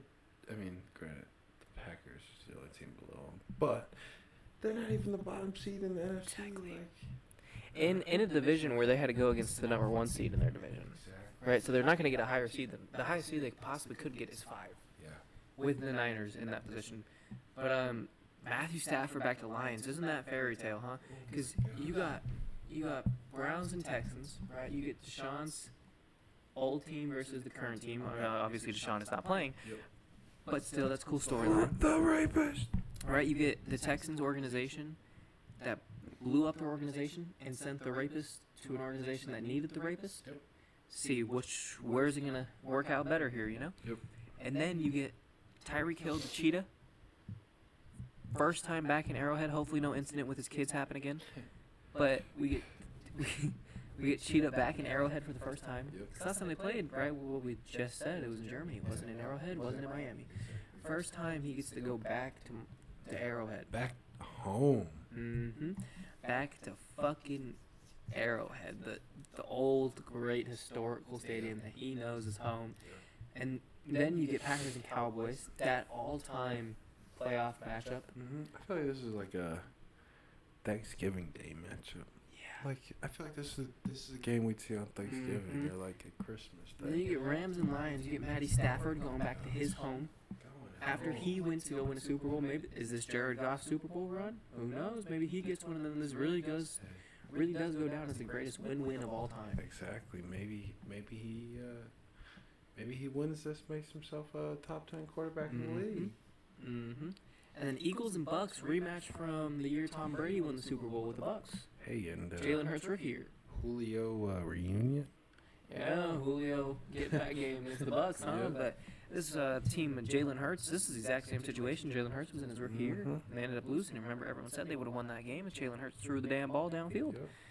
And he learned how to, and now we don't know. But who you got, Lions or Rams? I'm gonna go Lions. Lions?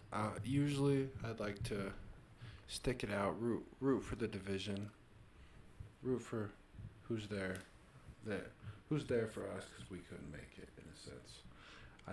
I gotta go Lions though. I love the Sun God. I love Sam Laporta. I love Jahmyr Gibbs and Demon. It's a scary team over there in Detroit, and I'm happy that they finally have one. Shit, you know our rule as Seattle fans. Seattle fans like the Lions. Yep. We cheer for the Lions unless we're playing against each other. Exactly. Which we tend to beat the Lions. We do tend to beat the Lions. High-ass scoring games. Always. But- What, the one this year was 31-37? Was the I final thought score? it was like 38-45, or that was last year. That was last That year was because a it was 31-31 we went to overtime. Yeah. But yeah, that was because Tyler Lockett had that deep ball and shit. Yeah. But ready? Going with the Rams. Really? Going with the Rams. I see Matthew Stafford going in there with a master class. Yeah.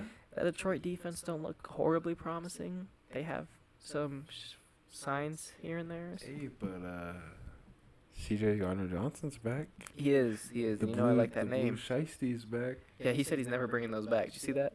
Because Really? every time he brought them, they lost. Oh. So he stopped bringing them. Because he brought them week 2 for the Seahawks game, the home opener, and they lost. Yeah. And then he did it again for another game. They lost that game too. He said, I'm gonna stop bringing them. Every time I bring them, we lose. So Damn. I'm not gonna use them anymore. But I'm going Rams just in the sense. I don't think. Look, I don't want to hate on the Lions because I do like the Lions. And I don't want to sound like I'm hating on the Lions. Any other matchup, I'd give it probably the nod. Like if the Lions matched up with the Packers or the Eagles, Eagles a little tough, but I'd still give the nod to the Lions. Yep. I think it's just because the fact there's so much going into that game, and the Lions, they could lose. They could not even play in this playoff game, not show up to Ford fucking Field. And this season was still a huge W for the Lions. Oh, yeah. From going from dog shit to okay to good in 3 seasons is very good. Oh, yeah. That's impressive. And what? In this whole season and their last 9 games, 8 or 9 games last season, they've lost a total of like 5 games. In the last fucking 20-something games? Yep. They've been very fucking solid. And that's why I really don't want to pick against them. But I think that Matthew Stafford reunion is going to be a bit too powerful. I think they're going to be like, damn, this is Matthew Stafford City. Then he's going to come back, feel special in Forward Field on a good team. And fuck, I think the Lions, maybe not their year this year. Yeah. But I think they have such a great foundation. Gosh. Insanely good foundation for the next 5 years. Yeah. Get a young quarterback to sit behind Drew Lock. Get a young quarterback to sit behind not Drew Lock. God, I like big cock Lock, big horse cock Lock, but I don't want my young guy learning from Drew Lock. Absolutely not. Mister, put that shit on. I put on for my city, but fuck, I don't know. Get a young guy in there to sit behind Jared Goff and learn a little bit. Yeah. But I don't think this year is their year. First round bounce, and you can't even be mad. No fan of Detroit can be mad if you get bounced in the first round. And if you do, oh well, it happens. You got next year, right? I feel like you can end that on a positive note. But I'm going with the Rams. I like that. Because I feel like a lot of people are going to be high, just like myself. I feel like a lot of people are going to be high on the Lions. I think they're just going to mop the floor with them. But that's kind of where I feel like the Rams getting a little overlooked. Remember, this is the same team that took the Ravens to overtime. The only team recently that made the Ravens have a game. This is the same team that took them to overtime and only lost on a punt return because the punter kicked it down the middle of the field for some reason and not in the corner. Yep. And this Rams team has looked really nice. Yeah. They got really hot at the right time, and they don't have really too many injuries. Seems like everyone's getting healthier and healthier. Yeah. I'm not saying they're going on a run, but why not win the first one? Exactly. I mean, they did it before. They went all the way before. I mean, granted, Exactly. they were a little bit better of a team. But they still have a lot of those pieces that were there. Yeah, I mean, obviously not a lot, but they have pieces they got Coop, they got Matthew, and they got Aaron. They got 3 main huge guys that, like, you don't need no one else. Like, you got 3 main guys that are going to be able to lead you in the sense of this is how you win a Super Bowl. You have a Super Bowl winning head coach, too. You have a Super Bowl winning staff. Mm-hmm. People there know what it takes to win a Super Bowl, and I think that's huge in a sense of, especially when it comes to playoff time, right? Because Matthew Stafford he had the 1 playoff appearance before the Super Bowl run, I'm pretty sure, or 2, something like that, right? Yeah, and he lost. It was in Seattle. Yep. They lost like 6-26, 30 something or whatever it was. I don't remember. It's like 2015 or some bullshit. But I think Matthew is gonna be able to get back. Yeah. And really do his thing. Next week, I like that. I think the week after this, after wild card, it's probably the end for the Rams. Whoever they match up with, I think after this is a little tough. Unless, let's say, Bucks beat Eagles, they match up against like the Bucks or Eagles, which they're not going to. If they win, look, because of how it's laid out, right? If the Rams win, odds are Packers lose. Rams would have to go play Niners. And That's if Rams win, Packers lose. They'd have to go to Levi Stadium and play down. and that's a rough one. That's rough. Like, And they just won. I mean, granted, CMC didn't play, Brock Purdy didn't play. I don't think Devo played. I don't think Ayuk played. I don't think Kittle played. Like, no one played. Back to this, Carson Wentz had as many rushing attempts as he did completions this last game. That's But Carson Wentz master. a little bit off topic, but So you're going Lions, I'm going Rams. Yep. Which leaves us with 1 pick left to wild card weekend. And to wrap up the NFC side, we got Eagles and Bucks. And I think we talked about it a little bit earlier, and I think we share a pick on this. yeah. Because I think I heard you say earlier you were rolling with the Bucks on this. I would say I want to hear yours. And I'm rolling with the Bucks because I keep putting faith in the Eagles, as the Eagles will come back. Yep. But every single fucking week, it's like, how can we fuck this up more? They just make it harder to like actually believe in them, like actually believe they're gonna win. Like, Right, and Jalen Hurts' offense has looked different this year in the sense of it's not the dual threat that we're used to where he's going to go throw an accurate ball at the same time. And he just snapped his middle finger on his throwing hand. oh my gosh. How is he going to throw that ball? Yeah. It's not like it's his index finger that he can just throw with his pinky. I think they're gonna You don't need your pinky, right? heavily rely on the run. they're going to need to. And I feel like that Buccaneers defense that keeps showing out. I mean, I don't know, actually. They just allowed 27 to the Saints, but then they put up 0 against the Panthers. A Panthers team that put up 30 against the Packers, which makes me think, it's like, where the fuck is this line of NFL defense? Yeah. Because is the Packers defense that bad, or is the Buccaneers defense good? Because Packers defense allowed 30, but then the Buccaneers play the exact same team and allow 0. But then at the same time, they put up 9 fucking points. Yeah. Even in this Eagles skid, the games are close, but the teams are scoring. Exactly. There's still points being put up, but it's just not at as high of a production as it was before. What happens when the Eagles get their normal 30 or 20 points per game? Dude. Even if it's a low scoring, let's say they get 18. Yeah. You're going to have to score more than fucking 9 Exactly. to get past that. And when the Eagles team can actually get shit together and actually get things rolling, they're scary. It is. I just don't But think it that could- that's this season. That's why I'm going with the Bucks, because right there, 1-5 to end the season? Yeah. Oh my gosh. Yes. And starting off 10-1, 11-1. 10-1, and then 11-5 to finish it off, I believe. Or 10-1, 1-5 to finish it. Yeah, because they finished 11-6. Okay. So it's like, and the one win they had was against the fucking Giants by like 3 points Yeah. in that span. Who'd they just lose to? They just lost to the Cardinals. No, the Eagles. Oh, the Giants. They just lost to the Giants again. Yeah, the Eagles came off. Yeah. Coming off a loss, they Like 28-10 or some shit like that. 31-10 or some stupid shit like that. it was. Cardinals. So they lost the Seahawks, the Cardinals, and the Giants all in a 4-week span. And the only team they beat in that 4-week span was the Giants.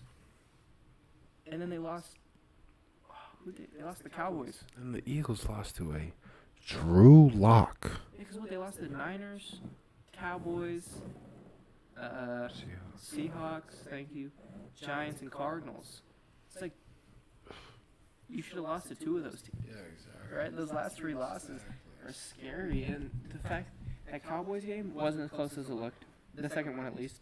Niners game, not close at all. Complete blowout. Like 44-19 was the final score or some shit like that. So, I don't know. I feel like the Eagles are just keep spiraling down and down and down. That's why I'm rolling with the Bucks. The Bucks seem like they do not have that spiral. I like it. I agree with you. Gotta go with Bucks. We talked about it last week. We love Baker. Want to see the best for Baker. Right now, took his team to the playoffs. He's doing the best that Baker can do. So I'm agreeing with you. I'm going Bucks over Eagles. I think the Bucks pull it out. I do too. I do think the Bucks pull it out. Just to sum it up real quick, we both got Bills and Steelers. Dolphins and Chiefs. I got Chiefs. Tyler got Dolphins. Yep. Browns and Texans. I got Texans. I have Browns. Packers, Cowboys. Both got Cowboys. Yep. Lions, Rams. I have Rams. And I have Lions. Eagles, Bucks. Both have Bucks. Boom. That's the playoff picture. We're gonna do a new segment.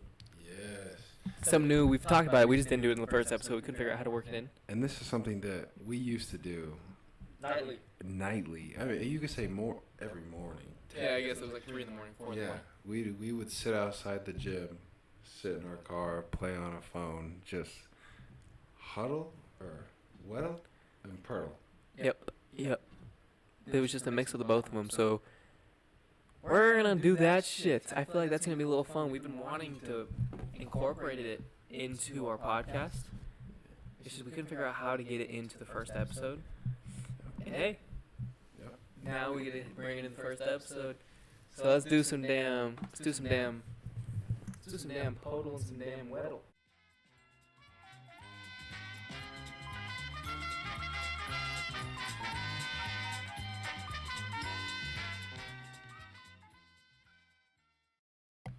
Welcome to the game show section of the podcast where we sit down and do huddle and podal. Oh, my bad. It's weddle, not huddle. Let's say we're looking at this. We're looking at highlights. And this is the NFL version. We basically just try and guess the select NFL player in a certain amount of tries. Yeah, if you don't know what Weddle is, look up Wordle. If you don't know what a Wordle is, where have you been the last 4 years? Exactly. Shit's going on and you're not a part of it. Yeah, what the fuck are you doing? genuine shit. I'm left confused on what the hell you're doing, because if you don't know what the fuck Weddle is, you're gonna leave me nothing but confused, or at least Wordle. If you don't know what, Yeah, exactly. Like Wordle. Come on, I feel like that's such a common game that it's just like, I don't know. I feel like it's played all around. exactly, it's a very big, game. But this is what it looks like. So we start with guessing a player. I think I want to throw out a name for this. Go for it. Throw it out. I think that we should do someone we talked very highly of tonight. I think we should do Jordan Love. Jordan Love. All right, I'm cool with that. I'm cool with that for the first. Quarterback, a little bit different. For the first guess, Jordan Love. All right. So he's in the NFC North, And right? Or no, he's in the NFC. Yes. We have to remember it's been a minute. It has been a minute. We haven't played this. It's 1-2, right? It's 1-2, and then if it's yellow, it's yellow 1-2. Green means it's correct. Yep. Gray means it's not within 1-2. So he's either 6'3" or 6'2", 6'3", In the NFC, and he's not a quarterback. He's older. remember than- it's only offense right now. We're in normal Weddle. Yes.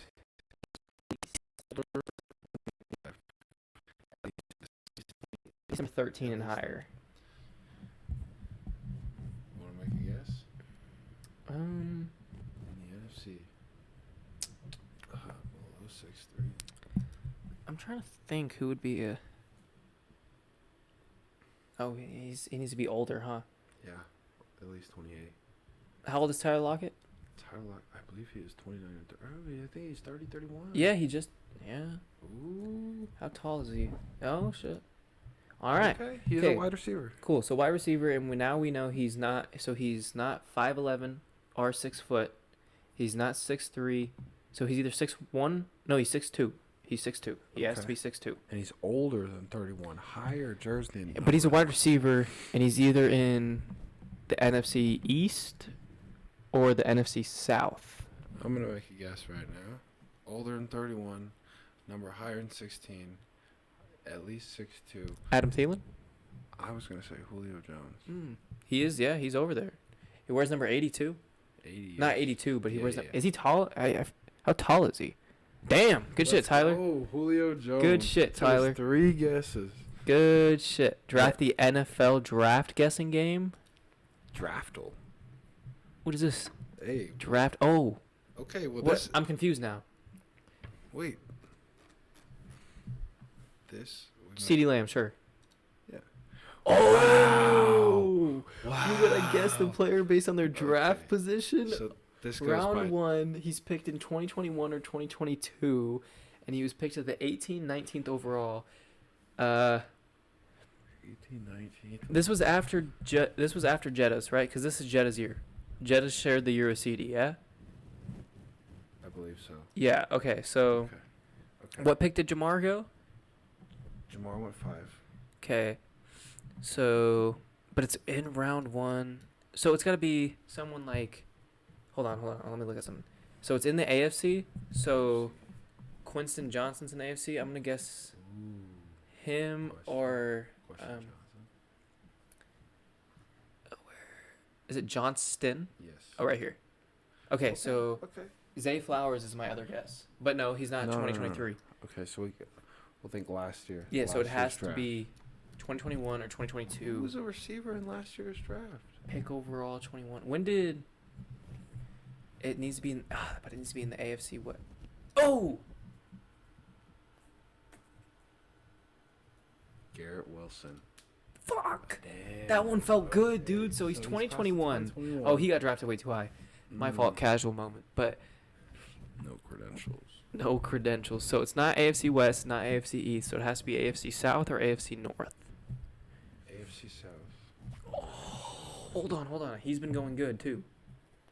Rashi Rice. Fuck. Oh, it's AFC West. That was stupid of me. 2023. That was stupid of me. Oh yeah, I didn't think about that either. That was a dumb First round guess. too, damn. That was a dumb guess by me. Okay. So I'm guessing they're fucking AFC West. Good job, CJ. AFC North. Who's in the AFC? Oh, Steelers. Oh, that's Zay Flowers. Hold on. Wait. Wouldn't no, it be? No, Oh, no, 2023. That's right. It would be 2021. Chase Claypool. Late in the first round. But he wouldn't be because he's not. He's in the NFC now. Do you think it's based on the team that drafts him?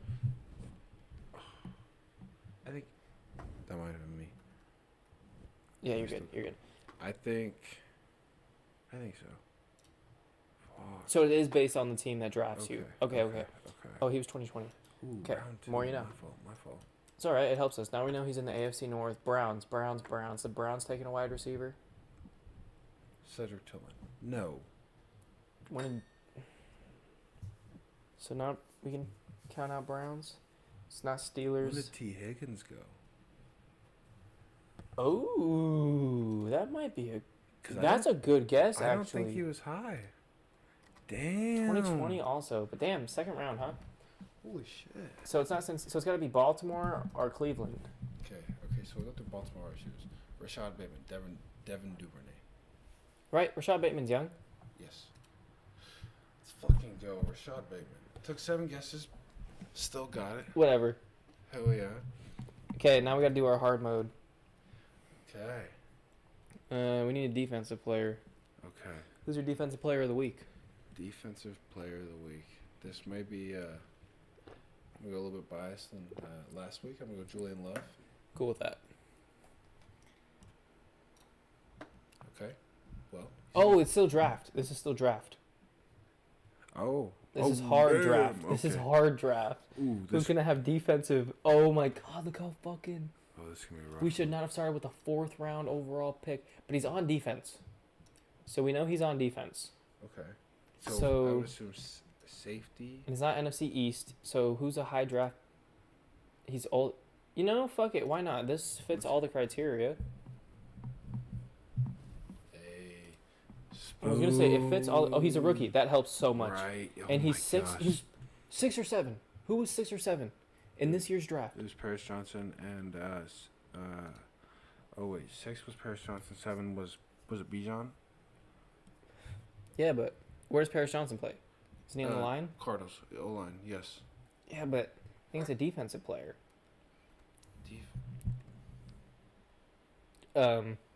What?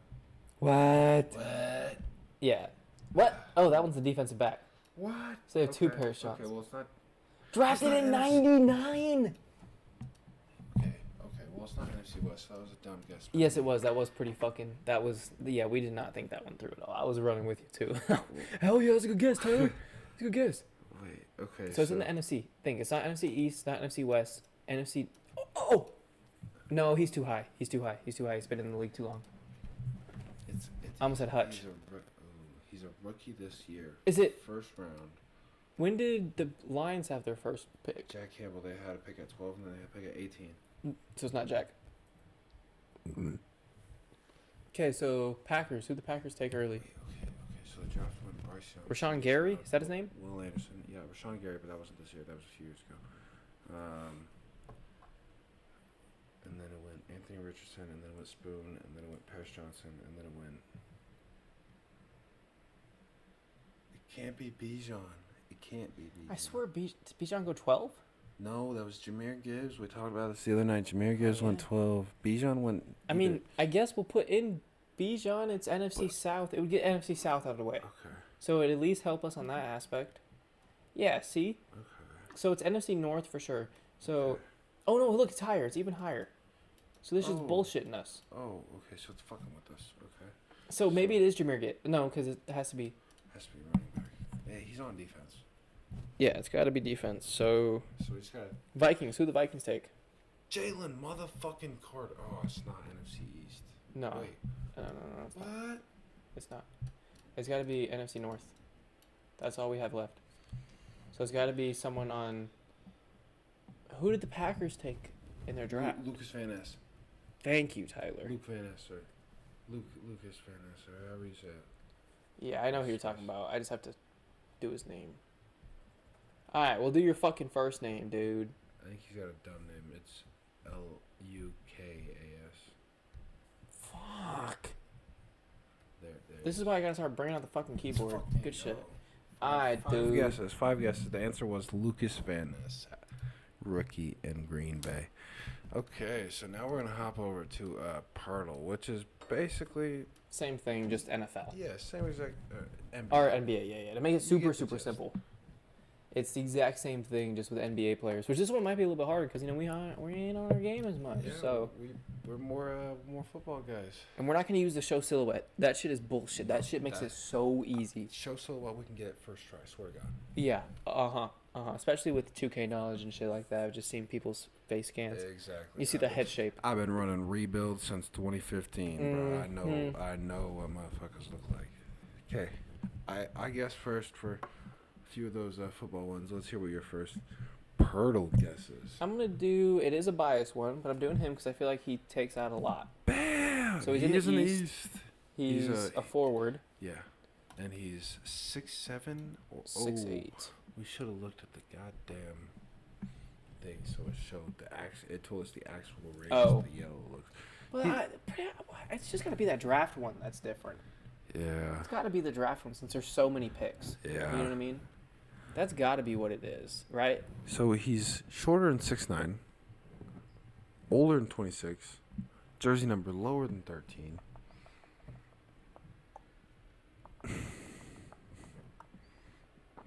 I'm thinking this is a hard And one. he's in the East, huh? He's older than, so he's old. He's in the East. Jeff Green's on the Rockets. He's shorter than 6'9", Yeah. which makes it tough because I want to go. It wouldn't even work. Let's hear. It wouldn't work. The number. Ooh, perfect. All right. Okay, so he's 29. Cool. Jersey number below 13 still. Cool. He is 6'7", 6'6". In the Atlantic Division. So he is a forward, technically speaking. Okay, so he's. I want to. I was gonna say Evan Mobley's not old enough. Doesn't fit the No, he's criteria. not. How old is Jared Allen? Jared Allen is, I believe, 26, 27. What jersey number does he wear? 31? 13? 30? Something like that. Ooh, this is a tough one. Okay. We haven't even got the team right yet. I know it makes it tough because we don't know divisions like we do in football. I know. Usually when we used to do this, we used to have the divisions pulled up. Yeah, we'd be cheating. One person have the divisions. Have the up on their divisions phone. pulled up so we'd know We're what not- divisions. We're not gonna do that. We're gonna make it a No, little we bit are gonna do tougher it this legit. time. Because what we used to do before, it was like, fuck, we literally have every NFL team in each division on the top of our heads.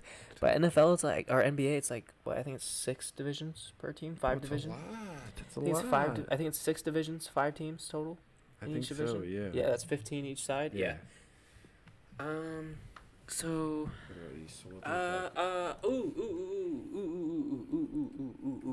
Kelly.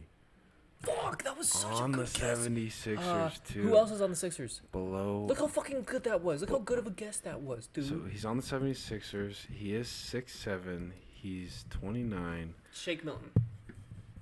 No, Shake Milton's not that old. The Anthony Melton. Not a forward, and I don't think he's on the 76ers. Oh, he is on the 76ers. So he was there last year. I don't know where he's Yeah, at. he used to be on the Grizzlies. Oh my gosh, I'm selling right now. No. What? Nope, he wears 12. Ooh, twice? I was saying he's fitting most of that, but he's not. So he's not a forward slash guard. He's a forward slash center, but he's short. Try Montrezl Harrell. Damn, is he only 29? Holy shit. Let's fucking go. He's only good shit. He's only 29? I didn't know that. I thought he reminds me of a Kenneth Fareed kind of guy. Yeah, I really thought I didn't know he was that old. I really did not know he was that old at all. I liked him too. He's like a grit and grind kind of center. Yeah. And he talks his shit too, which is fun to watch. It's always fun to watch. It is fun to watch him because he does like to talk his shit. That is for sure. That is for sure. Now after the game time, it's time to move into one of our favorite segments. Seahawk motherfucking yap time. Yap time. Yep.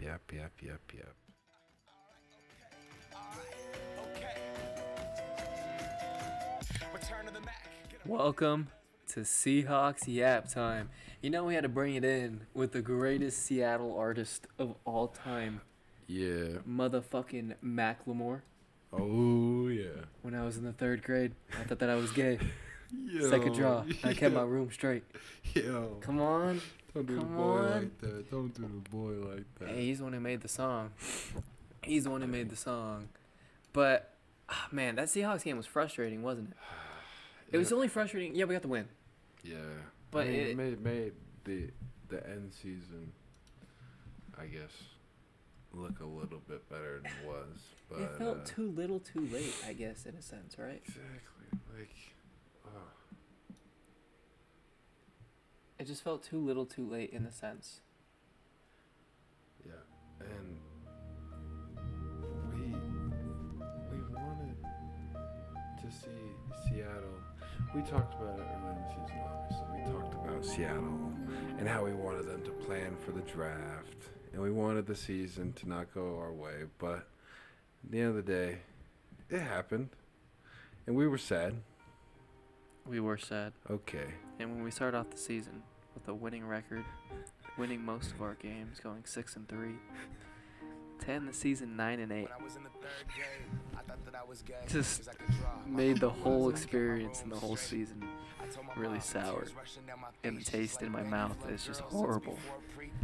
All because we get a win in Week 18 against the Cardinals. We're supposed to feel good. I don't feel good. Do you feel good? I don't. Absolutely not. Because the Bears. Because the Bears like the same sex. The Bears. The Bears! The Bears! I was in the 3rd grade. No, that sad music's gone. Yeah, now that we can get back into the no longer being sad, we can just be fucking mad. Because goddamn, it was just like, it's too little too late, right? On our season, in a sense. It's just like, dude, we were top of the NFC. Yeah. We were top of the NFC West. Oh my Top gosh. 3 seed, dude. What the fuck? We knew we weren't going to be better than the Niners, but we expected. We thought we'd have the Rams spot. How the Exactly. Rams ended up, well, we thought we'd be the Rams, but slightly better. Exactly. But week 1, how did we open the fucking season? With a home loss, like 31-13 to the fucking Rams. Orlando Magic. Oh my gosh. It was disappointing. It's hard to say a lot, but from head to toe, disappointing. Bright spots, yes. Did the disappointments outshine the bright spots? I have to say yes. And I think it's extra tough because we're sitting here and we don't have a game to look forward to next week. Exactly. It wouldn't be as dramatic if we had but it's just tough because even if we would have snuck into the playoffs, if the Bears won, Yeah. we would have ended up against the Cowboys.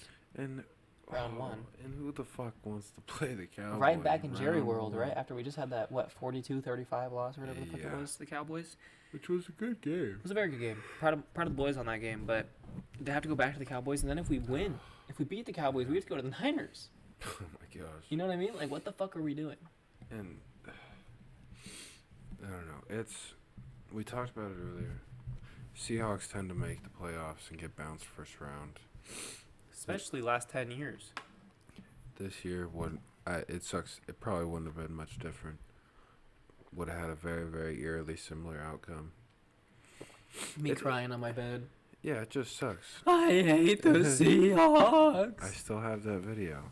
Saved the camera roll, actually. Yeah, dude, it's just that fucking team, man. It's just so frustrating. And I like that we're in a point where there's so many quarterbacks, Yeah. right? A quarterback should fall to 18. We should get a quarterback, especially with Michael Penis Breath Oh my. stinking up the field that he did gosh. today. What I if he falls? I'm I'm praying. I said last week, I said if this next week goes good and he puts on a show like he did against Texas, that draft stock would go way up. Top 5. But But he'll probably sit around top 15 now. I wouldn't be surprised if he doesn't make past 20.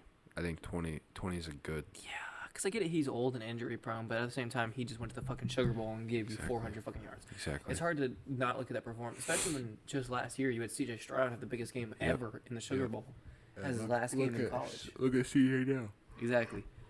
Exactly. Sorry for the yawns, guys. If you guys hear that, I'm trying to get away from the mic. That sounds awful. Yeah, I it's know. 12:30 our time. We started recording after the Natty and everything, so that's why this episode's not going to be as fucking long. The first episode, 3 hours and 40 Hey. minutes.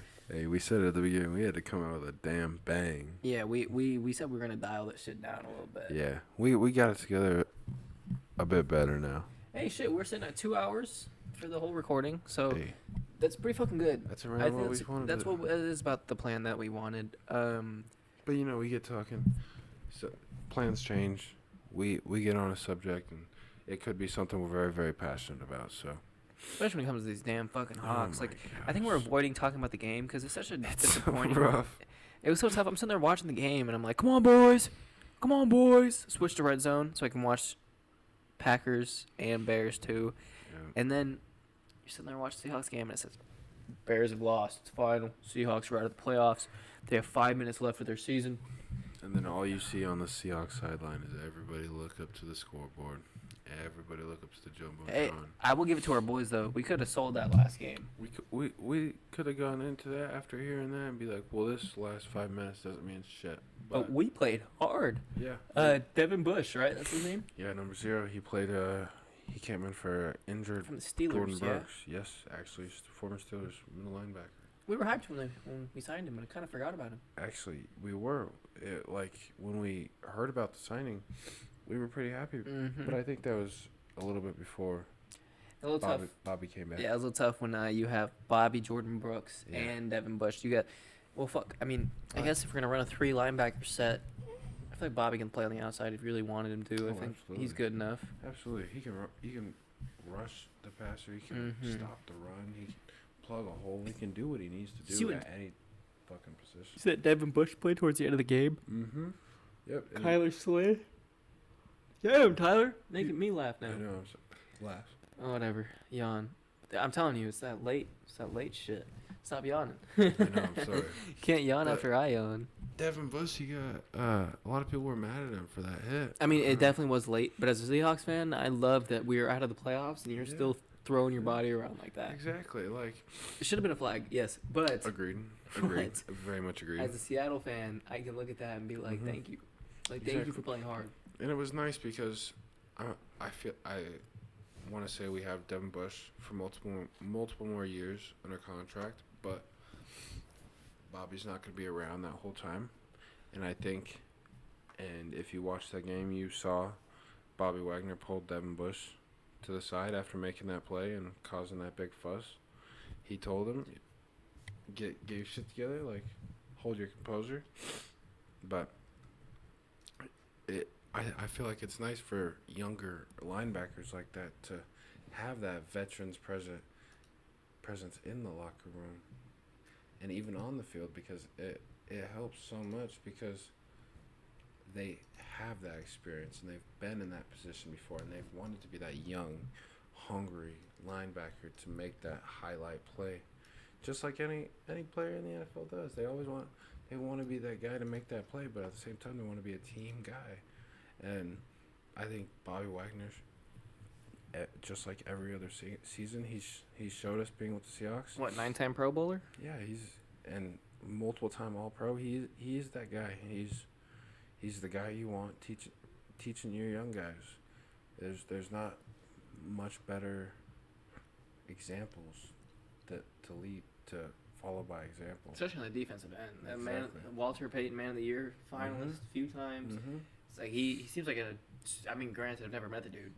It Yeah. will happen. We Yeah, will meet. exactly. Yeah, one day, you'll see Bobby sitting in a chair next Yep, to us. Yep.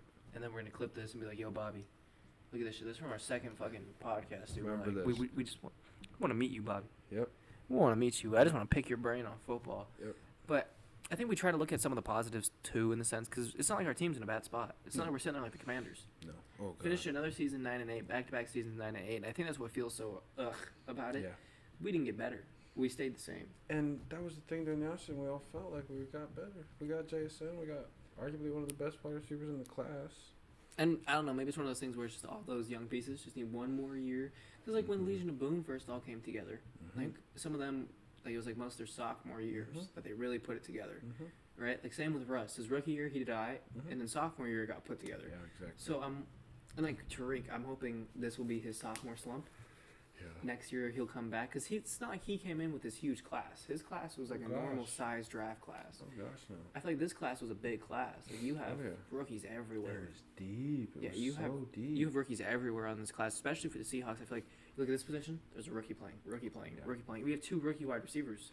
I mean, Bobo, I haven't seen in a little bit, but Yeah, he's out there throwing blocks. yeah, he's there. He's there He with was the our grit. D-ball guy in the beginning of the year. Yeah, Over with the grit. DK. Hey, Jake Bobo is making those catches though. Jake Bobo's like that. He's like the Jack Westover of the Seahawks. Hey. So why the fuck is he out there? We don't know, but he gonna make a play, baby. He gonna do what he's supposed to do. Yeah, and I don't know. I think we're in a good spot moving forward with the team. I think so too. At least I so have we to think. agree. I guess we'll really see how the draft goes and who we take in the draft. Because we wanted a quarterback last year, but we ended up with Spoon, and I know we both are okay. Yeah. And like, if that means we had to go another year, going 9-8, to wait for our quarterback, and we'll get better after we get the quarterback, but we just needed to go one more year to get Spoon. Yeah. Okay. Yeah. If the Seahawks management looked at it and were like, we'll get another quarterback, but we need Spoon, Yeah. and they went with Spoon, and it works out, I'm so beyond grateful for that. And I think in a few weeks we're gonna see Roger Goodell announce Spoon as the defensive rookie of the year. I agree. I think it's clear cut. Even I think this would come from any NFL fan that actually pays attention to rookies. I think that they would all have the same answer. And it's all number 21 on the goddamn Seahawks. The one bright spot of our defense this year. So physical too, and he's not even the biggest guy on that field. It's just he throws his body around like a fucking missile. Oh yeah, he hits people in a Jamal Adams sense, like where he doesn't factor in what could happen after To the him play. at all. Exactly, he's gonna go out there, he's gonna make that highlight play, and he's gonna get up and he's gonna tell Kyler he's a little ass boy. Mm-hmm. Being 3 years younger, like it's just that confidence and swagger. Like we've talked about before, you need to have the goldfish memory and the swagger of an absolute imbecile to be a cornerback, to be a good cornerback. That is Exactly. because even Stephon Gilmore, right, one of the more humble guys in the entire fucking league, not just at the cornerback position, but in the entire league. Yeah. You see Stephon Gilmore sometimes like make like a little gesture. Yeah. Like, you gotta have that confidence because you're going against these guys who also have that confidence. Exactly. How are you gonna be better?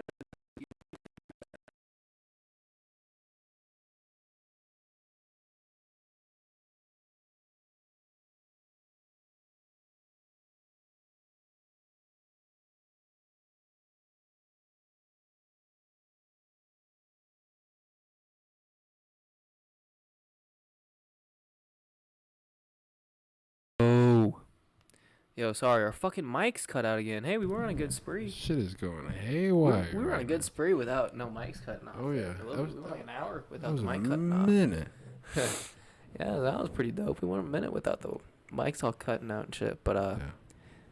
I don't know. Anything else you want to say about the game? I know we said we wanted to make this game talk quick because it's not too much to say, and I think everything we have to look forward to and to talk about this team is all on the off season. Oh yeah, we're heavily relying on this offseason. Yeah, we don't have a playoff. Draft.